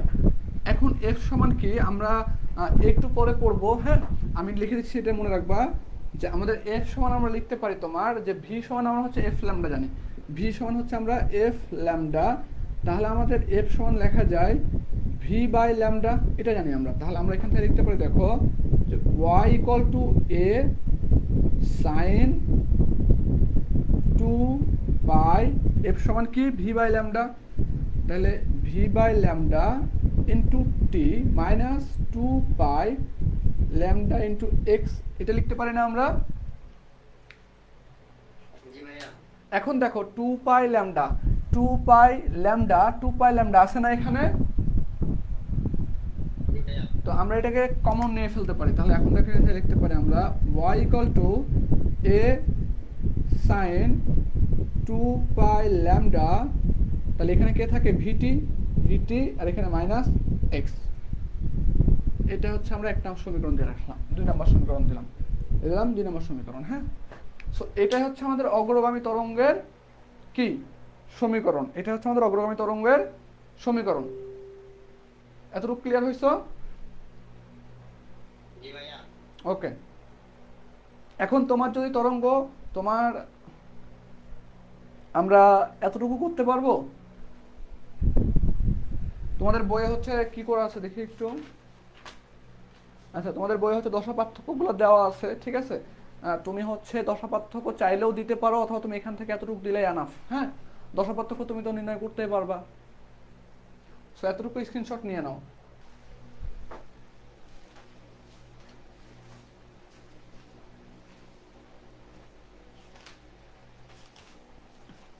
তোমাদের এখান থেকে আরেকটা কোশ্চেন হয় যে বিটের গাণিতিক বিশ্লেষণ করো, বিটের গাণিতিক বিশ্লেষণ করো।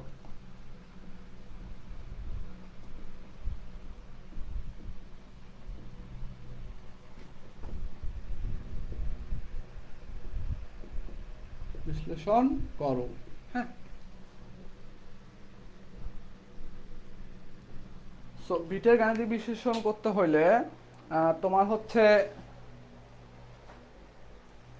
সাউন্ড কি আসলে অনেক কম, একটু দাঁড়াও।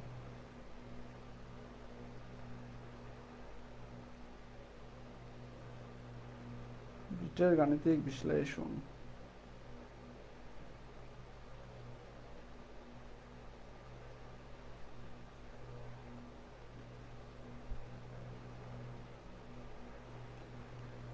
তোমাদের এখান থেকে হচ্ছে এই কোশ্চেনটা আসে। তো আমি চিত্রটা একটু আঁকাই, তোমাদের আগে যে চিত্রটা আঁকছিলাম সেম চিত্রটা আঁকবো। হ্যাঁ, এখান থেকে হচ্ছে এই কোশ্চেনটা আসে। আমি চিত্রটা একটু আঁকাই, তোমাদের আগে যে চিত্রটা আঁকছিলাম সেম চিত্রটা আঁকবো। হ্যাঁ,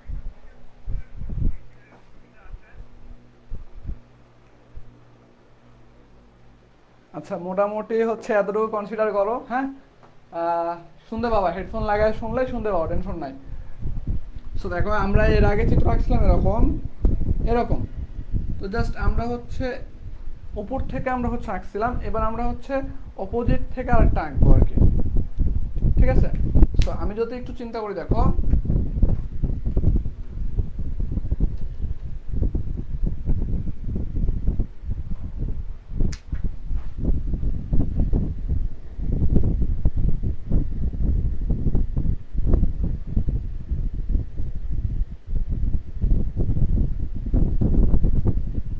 এরকম একটা ওয়েব আমার যাইতেছে। সো আমি যদি এখান থেকে চিন্তা করি এভাবে, এটা একটু ছোট করে দিই, প্রথমে একটু ছোটই হবে।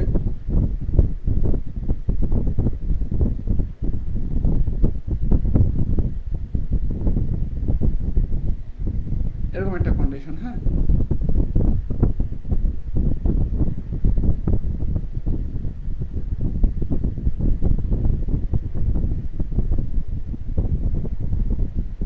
এরকম। সো এরকম একটা চিত্র আমি দিচ্ছি, এন্ড দেন হচ্ছে বললাম কি এটা হচ্ছে এ পয়েন্ট, এটা হচ্ছে বি পয়েন্ট, এটা হচ্ছে সি পয়েন্ট। হ্যাঁ, তোমার চিত্র আঁকতে তোমাদের সমস্যা হইতে পারে, তো চিত্রটা জাস্ট এভাবে আঁকবা যে মোটামুটি বোঝা গেলে হয়েছে। হ্যাঁ, মোটামুটি বোঝা গেলে হয়েছে। সো এটা হচ্ছে আমরা চিত্র একটা দিলাম। এখন বিট গঠনের কৌশল যদি আমি বলতে যাই, সো বিট গঠনের কৌশলের ক্ষেত্রে তোমার এরকম ভাবে লিখবা যে প্রায় সমান কম্পাঙ্ক বিশিষ্ট, প্রায় সমান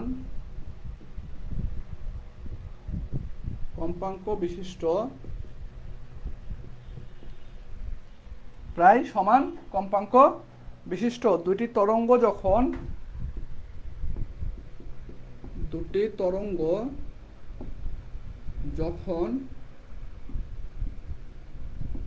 একই সরল রেখায়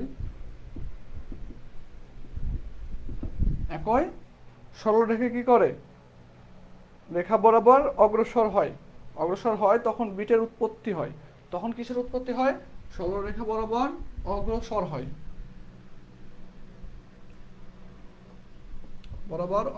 হয়,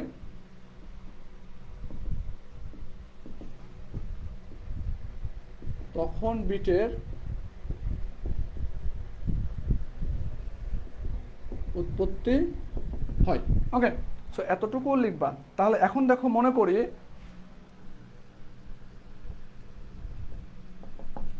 আমরা কি বলছি, যে মনে করে তোমার দুইটি শব্দ তরঙ্গর সমীকরণ, এই যে দুটো শব্দ তরঙ্গ আছে, এই দুটো শব্দ তরঙ্গের সমীকরণ হবে দুইটি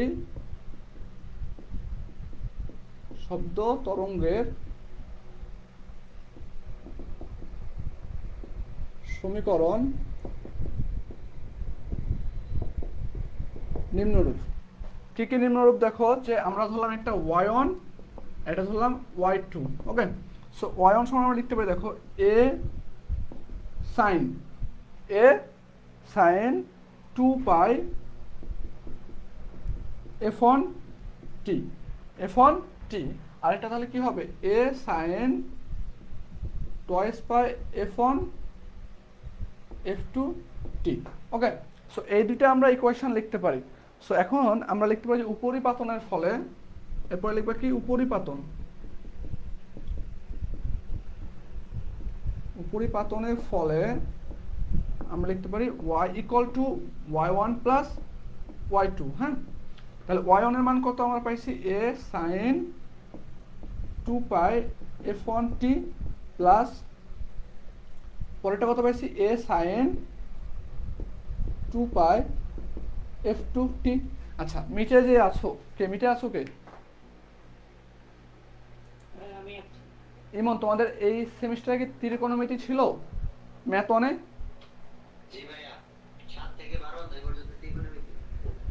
আচ্ছা, কতটুকু পড়াইছে আমি শিওর জানি না। তো এখান থেকে একটু কমন নিয়ে দেখো, যদি আমরা a two pi T common নিই, সমস্যা আছে কারো? আচ্ছা, এ টু পাই টি কমন নিই, তাহলে আমার থাকে K sine F one plus sine F two, এটা থাকে না আমার? তোমরা ত্রিকোণমিতিতে একটা সূত্র পড়ছো কিনা আমি জানি না, যে তোমাদের জাহিদ এটা আছে কিনা বলতেছে না, sine C plus sine D equal, sine C plus sine D equal 2 into sine C plus D by 2 into cos C minus D by 2। এটা কি পড়ছো তোমরা? আচ্ছা, তাহলে এখন দেখো এটা সাইন সি এর জায়গায় আমরা এফ ওয়ান আর ডি এর জায়গায় কি এফ টু কনসিডার করতে পারি না? তাহলে আমাদের সূত্রটা আসে এরকম, দেখো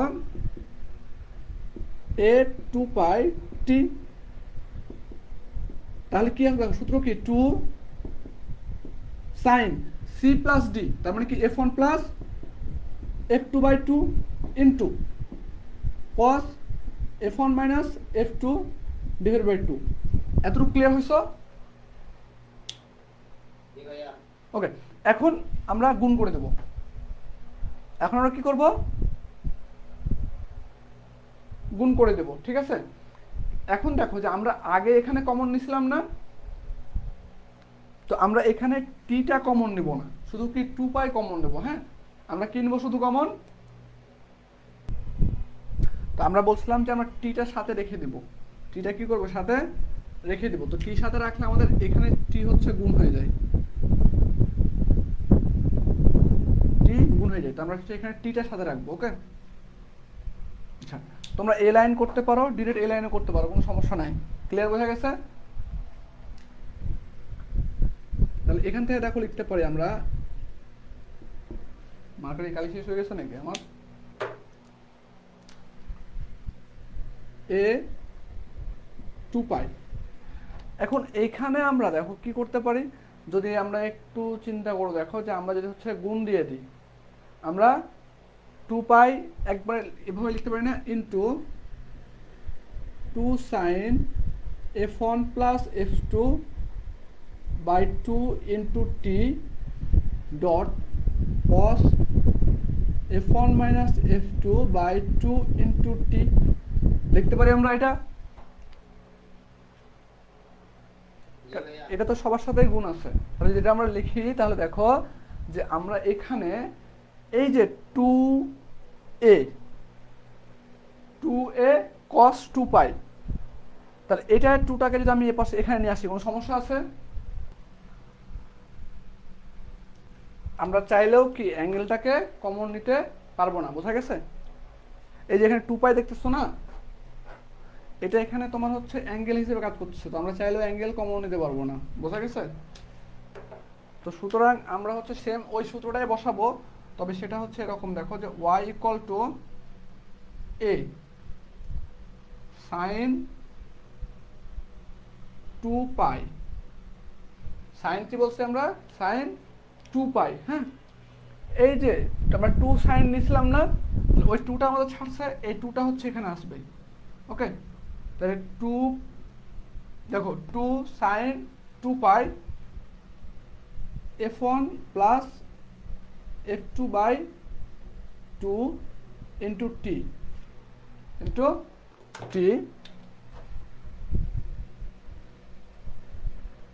dot cos 2 pi f1 minus f2 by 2 into T. আমরা ভুল করে হচ্ছে অ্যাঙ্গেলটাকে কমন নিয়ে আসছিলাম, সো অ্যাঙ্গেল আমরা কমন নিতে পারবো না কখনোই। ওকে, সো অ্যাঙ্গেল কমন নেওয়া যাবে না, তাহলে এখান থেকে আমরা লিখতে পারি, দেখো এরকম যে y equal twice A sine 2 pi f1 plus f2 by 2 into T dot cos 2 pi f1 minus f2 by 2 into t, এটা লেখা যায়। তাহলে এখান থেকে দেখো আমরা লিখতে পারি y equal to এই 2 এ কি এর সাথে গুণ আছে, তাহলে আমরা এখান থেকে লিখতে পারি, ধরো যে sin 2 pi f1 plus f2 by 2 into T dot 2a cos twice by f1 minus f2 by 2 into T, এটা লিখতে পারি আমরা। হ্যাঁ, সো আমরা এখন দেখো যে আমরা 2a cos twice by f1 minus f2 by 2 into T, এইটাকে হচ্ছে আমরা a ধরবো, এতটুকু সমান আমরা কি ধরবো, a ধরবো। তাহলে আমরা a কি হবে, তাহলে এখানে লিখতে পারি, দেখো যে আমরা y equal a dot sine 2 pi f1 plus f2 by 2 into T. এটাই হচ্ছে আমাদের বিট গঠনের কৌশল, এটা আমাদের কি বিট গঠনের কৌশল।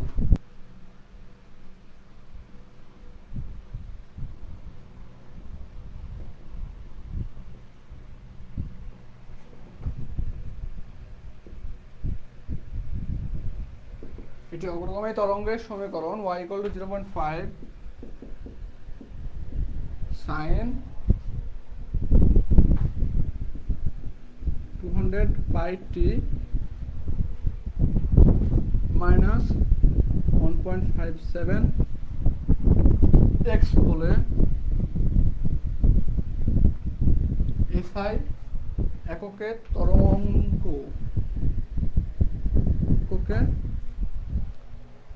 বিস্তার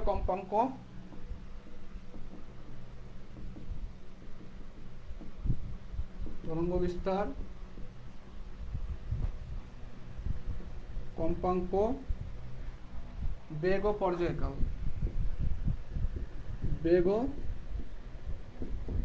পর্যায়কাল নির্ণয় করো। এই কোশ্চেনটা তোমাদের অনেক ইম্পর্টেন্ট একটা কোশ্চেন। হ্যাঁ, সো আমরা একটু আগে অগ্রগামী তরঙ্গ বলছে না, অগ্রগামী তরঙ্গের সমীকরণ আমরা হচ্ছে পড়ে আসছি না। তাহলে এখানে যে সমীকরণ দেওয়া আছে, তো দেওয়া আছে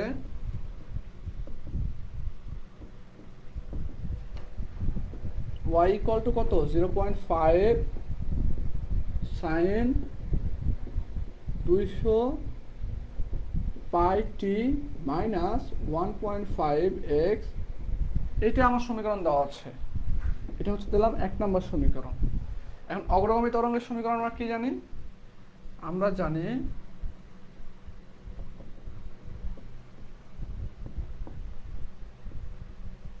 অগ্রগামী তরঙ্গের ক্ষেত্রে y equal to a sin theta sin omega t minus del বলতে আমরা কি পাইছিলাম 2 পাই ল্যামডা ইনটু x, মনে আছে এটা? এটা হচ্ছে আমাদের অগ্রগামী তরঙ্গের ইকুয়েশন। সো এটা হচ্ছে দিলাম 2 নাম্বার। এখন দেখো চাইছে কি তরঙ্গের বিস্তারকে আমরা কি দ্বারা প্রকাশ করছিলাম, এ দ্বারা। সো এ কোথায় দেখো তো, এটাই এ। তাহলে এর মান কত 0.5 না?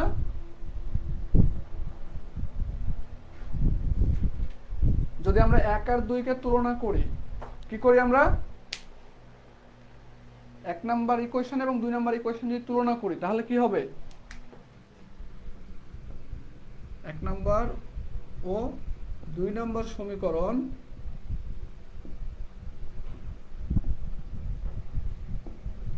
তুলনা করে, তাহলে দেখো 1 নাম্বার কি এটা এ, এতটুকু এ, এই সমীকরণ দেখো a sin থিটা, তাহলে এই মানটা 0.5 sin থিটা, মানে এর মান কত 0.5।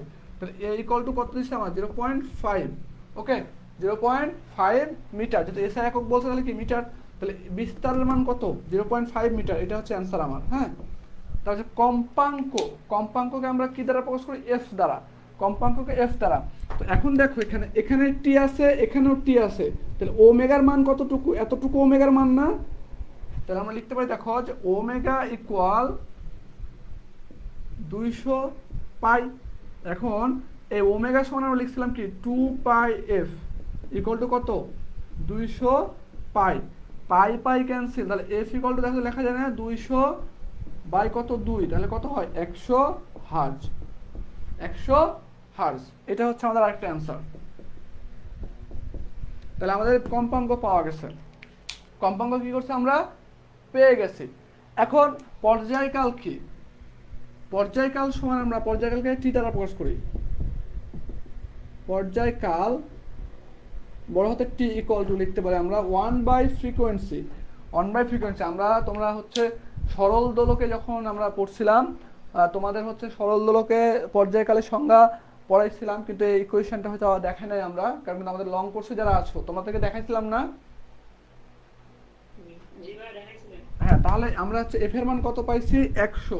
তাহলে 1/100, 1/100, তাহলে 1/100 যদি হয় তাহলে হচ্ছে আমরা কত আসে এখানে ক্যালকুলেশন করলে 0.01 সেকেন্ড। এত 0.01 সেকেন্ড, এটা হচ্ছে আমাদের এখানে অ্যান্সার। এখন দেখো চাইছে বেগ, তো বেগ আমরা একটু আগে পড়ে আসছি, ভি সমান এফ ল্যামডা, এটা পড়ছিলাম না? বেগ সমান এফ এর মানটা আমরা জানি, বাট ল্যামডা জানি না। তো ল্যামডা দেখো এই ইকুয়েশনে কোথায় আছে? 2 পাই ল্যামডা। তাহলে এক্স আর এক্স এখানে আছে, তাহলে আমরা লিখতে পারি না এখান থেকে, দেখো যে 2 পাই/ল্যামডা ইকুয়াল টু 1.5 লেখা যায় এটা। আচ্ছা 1. আচ্ছা একটু 1.57, এখানে 1.57 হবে, এই যে এখানে লিখছি না, কোশ্চেন বলতে বলছে। তাহলে এখন থেকে দেখো ল্যামডা এর পাশে গেলে কি লেখা যায় না এরকম, যে ল্যামডা ইকুয়াল টু 2π/1.57 লেখা যায়। এটা এই পাশে এসে ভাগ হয়েছে আর ল্যামডা এর পাশে চলে গেছে, তাহলে এখান থেকে আমরা একটা মান পাবো না? দেখো তো 2π/1.57 4 কত পাইছি আমরা? 4.002 মিটার, 4.002 মিটার। তাহলে এখন দেখো আমরা এখান থেকে বলতেছি যে 4. আচ্ছা এফ এর মান কত? 100 ইন্টু 4.002, এই মানটা কত আসে আমাদের? 400.2 মিটার পার সেকেন্ড অ্যান্সার। তাহলে আমাদের দেখো চাইছে কয়টা অ্যান্সার? তরঙ্গ বিস্তার বের করে ফেলছে, কম্পাঙ্ক বের করে ফেলছে, পর্যায়কাল বের করে ফেলছে, বেগ বের করা শেষ। সো এই অধ্যায় থেকে যদি কোশ্চেন আসে শিওর থাকো এই কোশ্চেনে দেওয়ার সম্ভাবনা অনেক বেশি। হ্যাঁ, শব্দ এবং শব্দের বেগ। হ্যাঁ, সো এখান থেকে তোমাদের একটা কোশ্চেন আসে এরকম, যে শব্দের বেগের উপরে চাপের প্রভাব লেখো। হ্যাঁ, শব্দের বেগের উপরে চাপের প্রভাব লেখো। সো শব্দের বেগের উপরে চাপের যে প্রভাব, সেখানে হচ্ছে তোমার বয়েলের সূত্র প্রতিপাদন, মানে বয়েলের সূত্র মতো হচ্ছে তারা ইয়া করছে। তো বয়েলের সূত্র বলছে এরকম, যে কোনো বস্তুর যদি তোমার মানে কোনো একটা নির্দিষ্ট টেম্পারেচারে যে টেম্পারেচার আমার কনস্ট্যান্ট থাকে, তাহলে হচ্ছে তোমার এই যে পি আর ভি, এই দুটো হচ্ছে তোমার হচ্ছে সমাবেগ থাকে। সো দেখো এখান থেকে বলছে, আমরা সূত্র জানি P1V1/T1 equal to constant. So যদি আমার তাপমাত্রা কি স্থির, তাহলে আমরা এখানে লিখতে পারি PV ইকুয়াল টু কনস্ট্যান্ট। আবার যদি কনস্ট্যান্ট মানটা যদি আমরা একটা ধরি, তাহলে আমরা এই PV ওদিকে গেলে কি হবে? কনস্ট্যান্ট কে ধরলাম, তাহলে 1/V হয়, 1/V। সো আমি ভি এর মান যত বাড়াবো পি এর মান তত কি কমবে, ভি এর মান যত কমাবো পি এর মান তত বাড়বে। হ্যাঁ, তো আমি জাস্ট একটু ক্যালকুলেশনে তোমাকে দেখাচ্ছে যে বয়েলের তোমার শব্দের বেগের উপরে চাপের প্রভাব, শব্দের বেগের উপরে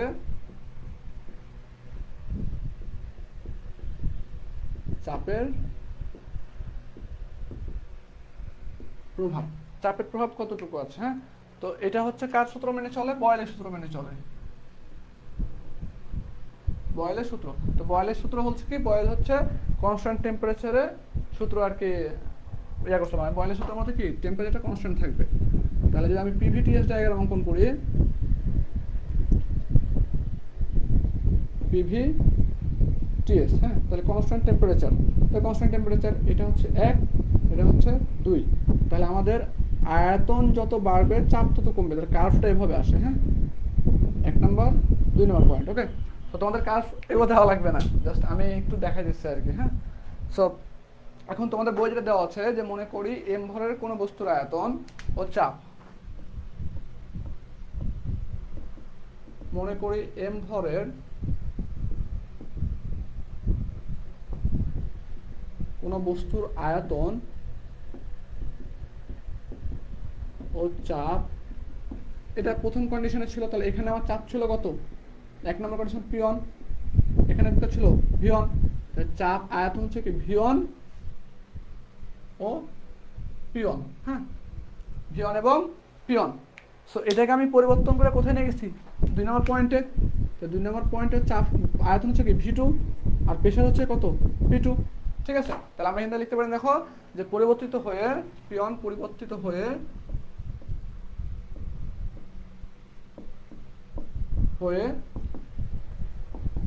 P2 V2 ও P2 হয়, V2 ও P2 হয়। হ্যাঁ, তাহলে বয়েলের সূত্র মতে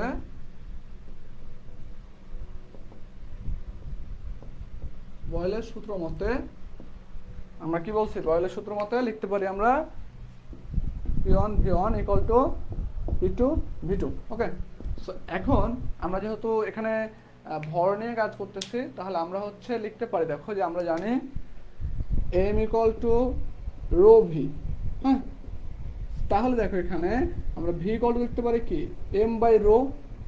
সো আমি যদি 1 নাম্বার ভি মানে ভি1 এর জন্য বলি, তাহলে আমরা ভি1 এর জন্য লিখতে পারি কি ভি1 ইকুয়াল টু m রো 1। যদি ভি2 বলি তাহলে কি লিখতে পারি m রো 2।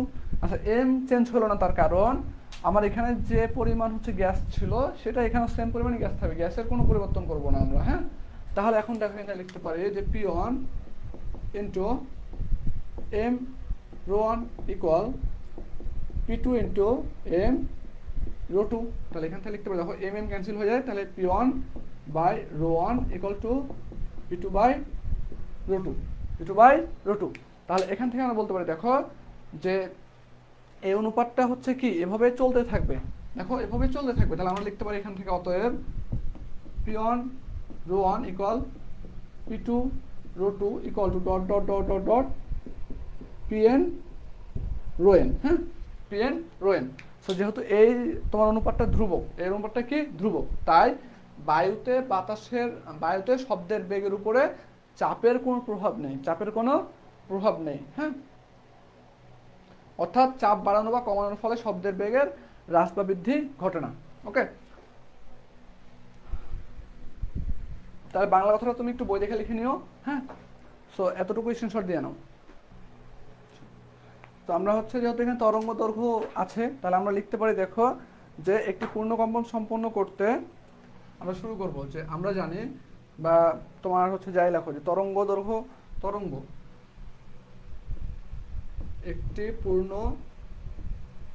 একটা পূর্ণ কি বলছি আমি, একটা পূর্ণ কম্পন সম্পন্ন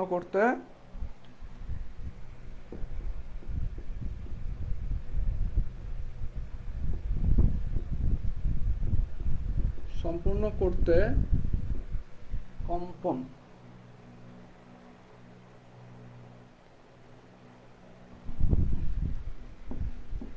যে সময় লাগে সে সময়ে তরঙ্গ যে দূরত্ব অতিক্রম করে, সে সময়ে তরঙ্গ যে দূরত্ব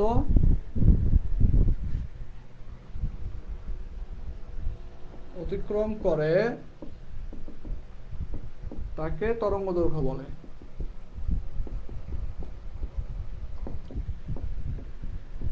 আমরা হচ্ছে চিত্র আঁকছিলাম একটা, মনে আছে তোমাদের? চিত্র আঁকতে হবে না, এই যে এতটুকু বলছিলাম যে হচ্ছে তরঙ্গ দৈর্ঘ্য ল্যামডা। হ্যাঁ, তুমি এটাকে একটু কনভার্ট করে নিয়ে আসো। যদি বলি আমরা এটা এই যে পূর্ণ দোলন হয়েছে, ঠিক আছে, তো এটাই হচ্ছে আমাদের কি তরঙ্গ দৈর্ঘ্য। তো তরঙ্গ দৈর্ঘ্য হচ্ছে আমরা পেয়েছি, তো তরঙ্গ দৈর্ঘ্য বলে তাহলে পর্যায়কাল টি হলে, যদি আমার এই তরঙ্গ দৈর্ঘ্যটা হচ্ছে পর্যায়কাল টি হয়, তাহলে বলতেছি আমরা পর্যায়কাল টি হলে আমরা কি লিখতে পারি বলতো, যে টি সময়ে এই তরঙ্গটা অতিক্রম করতেছে কতটুকু দূরত্ব, ল্যামডা দূরত্ব। তাহলে বলতেছি আমরা টি সময়ে তরঙ্গ কি করে, অতিক্রম করে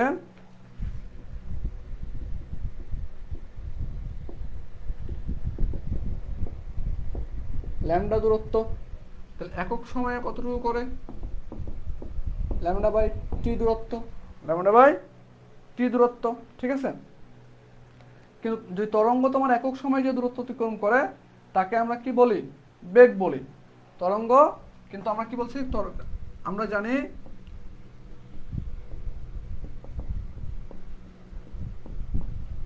তরঙ্গ একক সময়ে যে দূরত্ব অতিক্রম করে তাকে আমরা বেগ বলি। দেখো আমরা বেগের সংজ্ঞা পড়ছিলাম না, সরণের হার। তো সরণের হার বলতে কি, বেগ হচ্ছে কি V equal to S by T ছিল। তো টিটা কি সময়, তো এখানে কি এই টিটা কি সময় না পর্যায়কাল, এরকম কিন্তু সময় বুঝিয়ে দিচ্ছে সময়। ল্যামডা কি তরঙ্গ দৈর্ঘ্য দূরত্ব না, এটা কি আমরা সরণ বলতে পারি না। ওটা হচ্ছে তোমার সরলরৈখিক সরণ ছিল, এটা হচ্ছে কি আমাদের, এটা হচ্ছে আমাদের তরঙ্গের সরণ বলতে পারি আমরা। তাহলে আমরা এখানটা লিখতে পারি যে V equal to lambda by T, V equal to lambda by T, এটা আমরা লিখতে পারি। ওকে, সো এখন দেখো এখান থেকে আমরা বলতে পারি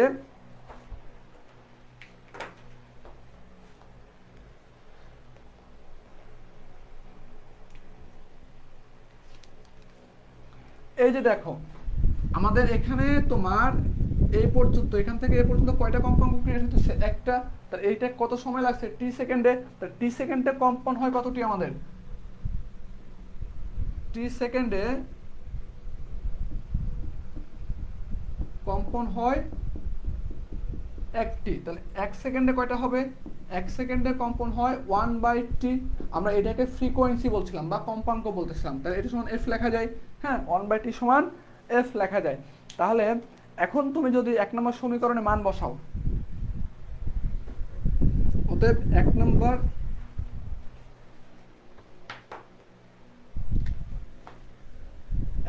সমীকরণে মান বসিয়ে যেহেতু প্রমাণ করতেছি আমরা, তাহলে লিখি 1 ও 2 হতে। এটা আমরা 2 নম্বর ইকুয়েশন দিলাম।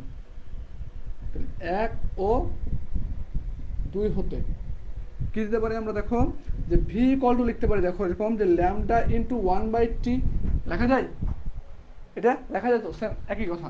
তাহলে দেখো এখানে V equal to lambda into 1/t সমান কি এফ, এফ। অতএব ভি ইকুয়াল টু কি এফ ল্যামডা, প্রমাণ। এটা তোমাদের অতি সংক্ষিপ্ত কোশ্চেনে অনেকবার আসছে। হ্যাঁ, আচ্ছা, যদি এতটুকু পর্যন্ত ক্লিয়ার হয়ে থাকো তবে হচ্ছে আমরা এখন তোমার হচ্ছে 15 মিনিটে ব্রেক দিব। 6:50 যেহেতু নামাজ, তাহলে 7টা পর্যন্ত আমরা ব্রেক দিব এবং 7:05 আমরা ক্লাস শুরু করব। হ্যাঁ, আমাদের সর্বোচ্চ আর ঘন্টাখানেক ক্লাস নিলেই আমাদের হচ্ছে এটা কমপ্লিট হয়ে যাবে। ওকে, পুরো বই আমাদের শেষ হয়ে যাবে। এখানে তোমাদের 3টা প্রমাণ আছে, 14 অধ্যায় হচ্ছে একটা প্রমাণ আছে, তাহলেই শেষ হয়ে যাবে আমাদের। ওকে, এখানে তোমার রচনামূলক 3টা অধ্যায়, রচনামূলক 3টা কোশ্চেন আছে খুব ইম্পর্টেন্ট, এবং 14 অধ্যায়ে একটা প্রমাণ আছে, সেটা অনেক বেশি ইম্পর্টেন্ট। ওকে, বর্ণনা করো। হ্যাঁ, তোমাদের এই কোশ্চেনটা অনেক বেশি ইম্পর্টেন্ট রচনামূলক কোশ্চেনের জন্য। তো এখন দেখো তোমাদের এই কোশ্চেনটা হচ্ছে আমরা সমুদ্রের গভীরতা। হ্যাঁ, সো সমুদ্রের গভীরতা নির্ণয় করার জন্য আমাদের টোটাল হচ্ছে 2টা হচ্ছে যন্ত্র লাগে। একটা হচ্ছে তোমার প্রেরক যন্ত্র, আর একটা হচ্ছে তোমার আমরা হচ্ছে একটা ধরো যে তোমার চিত্র আঁকি। হ্যাঁ,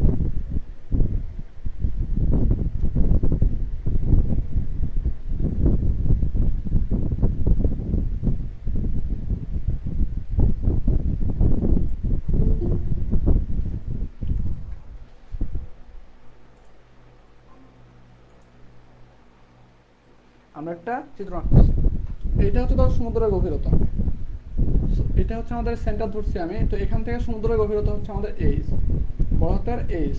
ওকে, আমি যদি এখান থেকে একটা টান দিই,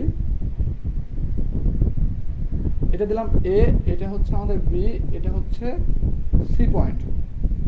সি পয়েন্ট থেকে আমার একটা দাগ দিচ্ছি আমি, এটা হচ্ছে আমি ধরলাম যে হচ্ছে তোমার ডি পয়েন্ট, কি ধরলাম, ডি পয়েন্ট, হ্যাঁ। সো এইখানে আমি একটা তোমার প্রেরক যন্ত্র লাগাই রাখছি, এখানে কি লাগাই রাখছি আমরা, প্রেরক যন্ত্র, যেটার কাজ কি তোমার, এখানে তোমার প্রেরক যন্ত্র হতে তোমার শব্দ উৎপন্ন হয়ে এই বি গ্রাহকে হচ্ছে ফেরত আসে, ওকে, বি গ্রাহকে ফেরত আসে। তাহলে আমরা যদি লিখি এখানে যে সমুদ্রের গভীরতা নির্ণয়ের জন্য তোমার নৌযানে প্রেরক যন্ত্র এবং গ্রাহক যন্ত্র বসানো হয়, নির্ণয়ের জন্য নৌযানে বা নৌকাতে যেটাই বলো, নৌযানে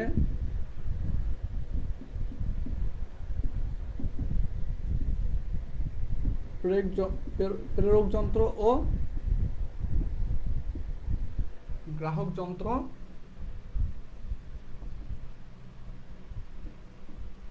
বসানো হয়, ওকে। সো এতটুকু দেওয়ার পরে যেটা আমরা বলতে পারি যে এইখানে তোমার, এখানে তোমার চিত্রে দেখো এ দেখতে পাচ্ছ, সো আমি চিত্রে দিয়ে যাচ্ছি না, এটা হচ্ছে তোমার এ হচ্ছে প্রেরক যন্ত্র হতে তোমার শব্দ উৎপন্ন হয়ে বি গ্রাহকে ফেরত আসে, হ্যাঁ। তাহলে এ বি হতে তোমার সমুদ্রের গভীরতা হচ্ছে কতটুকু আমাদের, সিডি পর্যন্ত, সিডি পর্যন্ত, হ্যাঁ। এখন এখান থেকে এতটুকু দূরত্বকে বলতেছি আমরা ডিস্টেন্স ডি, কি বলছি আমরা, ডিস্টেন্স ডি।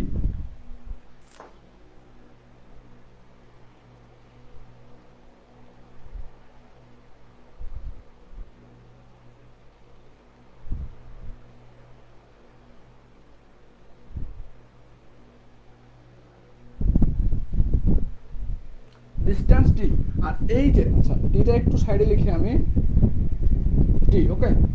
এখন এই যে ডি পয়েন্ট থেকে তোমার এই পর্যন্ত উচ্চতা হচ্ছে আমাদের ছোট হাতের এইচ, উচ্চতা হচ্ছে আমাদের ছোট হাতের এইচ, ওকে,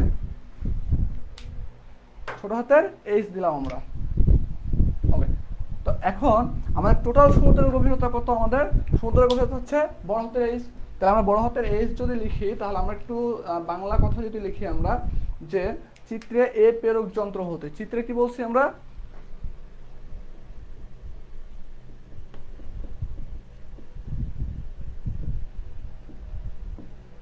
যন্ত্র হতে শব্দ উৎপন্ন হয়ে কি হয়, বি গ্রাহকে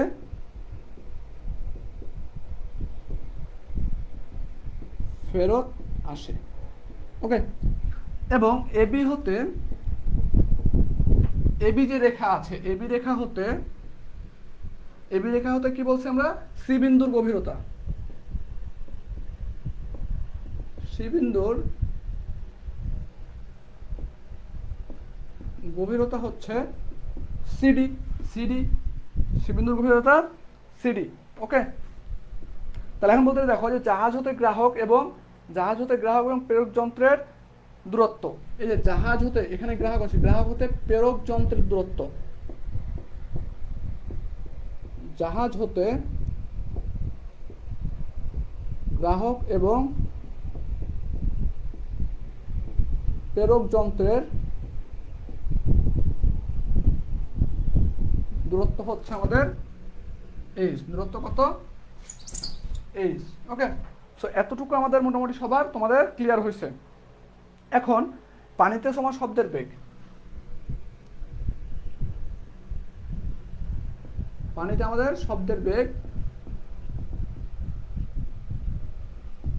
ভি, এবং এ থেকে বি পর্যন্ত আমাদের শব্দ যাইতে, এ থেকে বি তে শব্দ যেতে সময় লাগে টি1 সেকেন্ড, এ থেকে বি তে শব্দ যেতে সময় লাগে টি1 সেকেন্ড, টি1 শব্দ লাগে টি1, এবং তোমার এ থেকে সিতে, এবং এ থেকে সি এবং সি থেকে বি, এবং এ থেকে সি এবং সি থেকে বি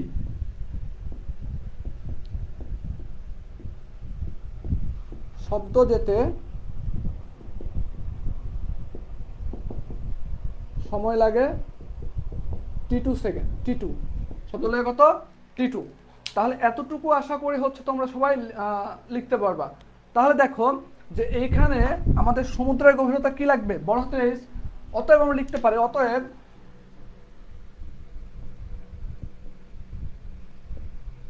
সমুদ্রের গভীরতা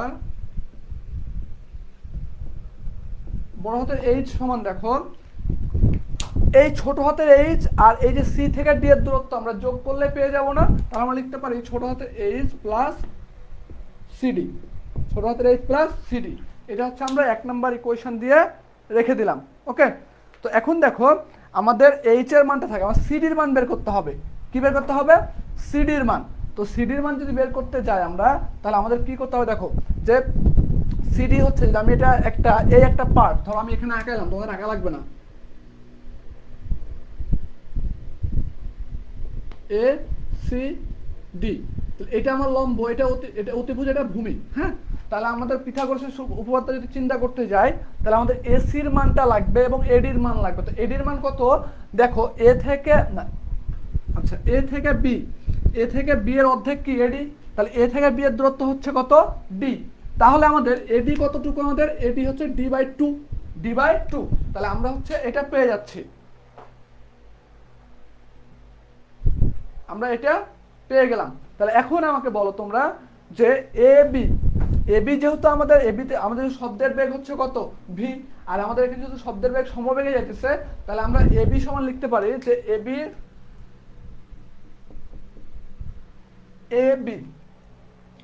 বি সমান কি লিখতে পারি আমরা, এ বি সমান, অথবা এ বি না দিলেও তুমি যদি বলো যে অতএব এ বি সমান হচ্ছে কি, ভি ইন্টু সময় টি1, কারণ আমরা সমবেগের ক্ষেত্রে পড়ছিলাম এস ইকুয়াল টু ভিটি। তো এস বলতে কি দূরত্ব ছিল, দূরত্ব বলতে কি এডি, এ বি পর্যন্ত দূরত্ব, তাহলে এ বি সমান আমরা কি লিখতে পারি আবার ডি, তাহলে ডি ইকুয়াল টু কত, ভি ইন্টু টি1। তাহলে এখান থেকে দেখো আমরা আর কিছু লিখতে পারি, এখান থেকে দেখো আমরা যদি ভি লিখি, যে ভি ইকুয়াল টু আমাদের ডি/টি1, ডি/টি1, এতটুকু আমরা লিখতে পারি। এখন দেখো যে আমাদের যখন আমরা এই ত্রিভুজটা চিন্তা করবো, এই ছোট্ট এই নিচের ত্রিভুজটা চিন্তা করবো আমরা, তখন আমরা লিখতে পারি, দেখো যে আমাদের এসি থেকে তোমার যে পরিমাণ শব্দের বেগ হবে এখান থেকে সেম হবে। তাহলে আমরা বলতে পারি না যে আমাদের AC plus CB, AC plus CB বলতে পারি আমরা। তাহলে তোমার কি হবে, দেখো যে ভি ইন্টু টি2, ভি ইন্টু টি2। ওকে, সো এতটুকু তো আমরা মানে ক্লিয়ার যে এসি প্লাস তোমার হচ্ছে CB equal to V into টি2। তাহলে এখন দেখো এসি, এখন আমারে বলো যে এসির পরিমাণ যে পরিমাণ সিবি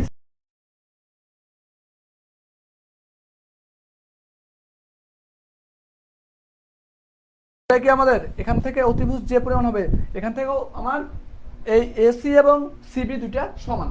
তাহলে আমরা বলতে পারি, দেখো যে সিবির জায়গাতে আমরা এসি যদি বসাই, তাহলে AC plus AC equal to V এর মান কত পাইছি, ডি/2। আচ্ছা ভি এর মান একটু পরে বসে দিচ্ছি আমরা, এখানে আমরা লিখলাম কি এসি ইকুয়াল সিবি। ওকে, তাহলে এখান থেকে দেখো আমরা লিখতে পারি 2AC সমান কি লিখতে পারি, ভি এর মান কত, ডি/টি1 ইন্টু টি2। তাহলে এখান থেকে দেখো এসি সমান লিখতে পারি আমরা যে এই 2 এর কি ভাগ হয়, তাহলে লিখতে পারি দেখো ডি/2 ইন্টু টি1/টি2, টি2/টি1, এটা লিখতে পারি আমরা। এতটুকু তো সবাই ক্লিয়ার হয়েছে, তাই না? সো এইটা আমার থেকে গেল। এখন তো এসির মান পেয়ে গেছি, আমাদের সমুদ্রের গভীরতা সিডি লাগবে। কি লাগবে, সিডি। তাহলে আমরা এখন যদি আমরা বলি যে আমরা সমকোণী ত্রিভুজ এসিডি, সমকোণী ত্রিভুজকে এসিডি তে আমরা মান বসায় পাই, তাহলে দেখো আমরা সমকোণী ত্রিভুজ, একটু দাঁড়াও, ল্যাপটপে সমস্যা হইতেছে মনে হয়। আচ্ছা, এখন দেখো যেহেতু চিত্র থেকে আমরা বলতে পারি যে চিত্র হতে ত্রিভুজ এ সি ডি, তো পিথাগোরাস থেকে আমরা পাই যে এসি স্কোয়ার, অতিভুজ square equal to eddy square plus CD square. আমার সমুদ্রের গভীরতা নির্ণয় করার জন্য লাগবে কি সিডির মানটা, তাহলে সিডিটাকে আমি এক পাশে রেখে এডিটাকে এ পাশে নিয়ে আসলে কি মাইনাস হয়। তাহলে আমরা এখান থেকে লিখতে পারি, দেখো যে সিডি ইকুয়াল টু √/, এসি এর উপর স্কোয়ার মাইনাস এডি এর উপর স্কোয়ার, এটা লিখতে পারি আমরা। এখন দেখো যে আমরা এসির মানটা জানি, এডির মান জানি, এডির মান কত d/2, এডির মান d/2, তাহলে আমরা এখন বসাই দেবো এখানে। দেখো সিডি ইকুয়াল টু লিখতে পারি আমরা রুট ওভার এসির মান কত পাইছি আমরা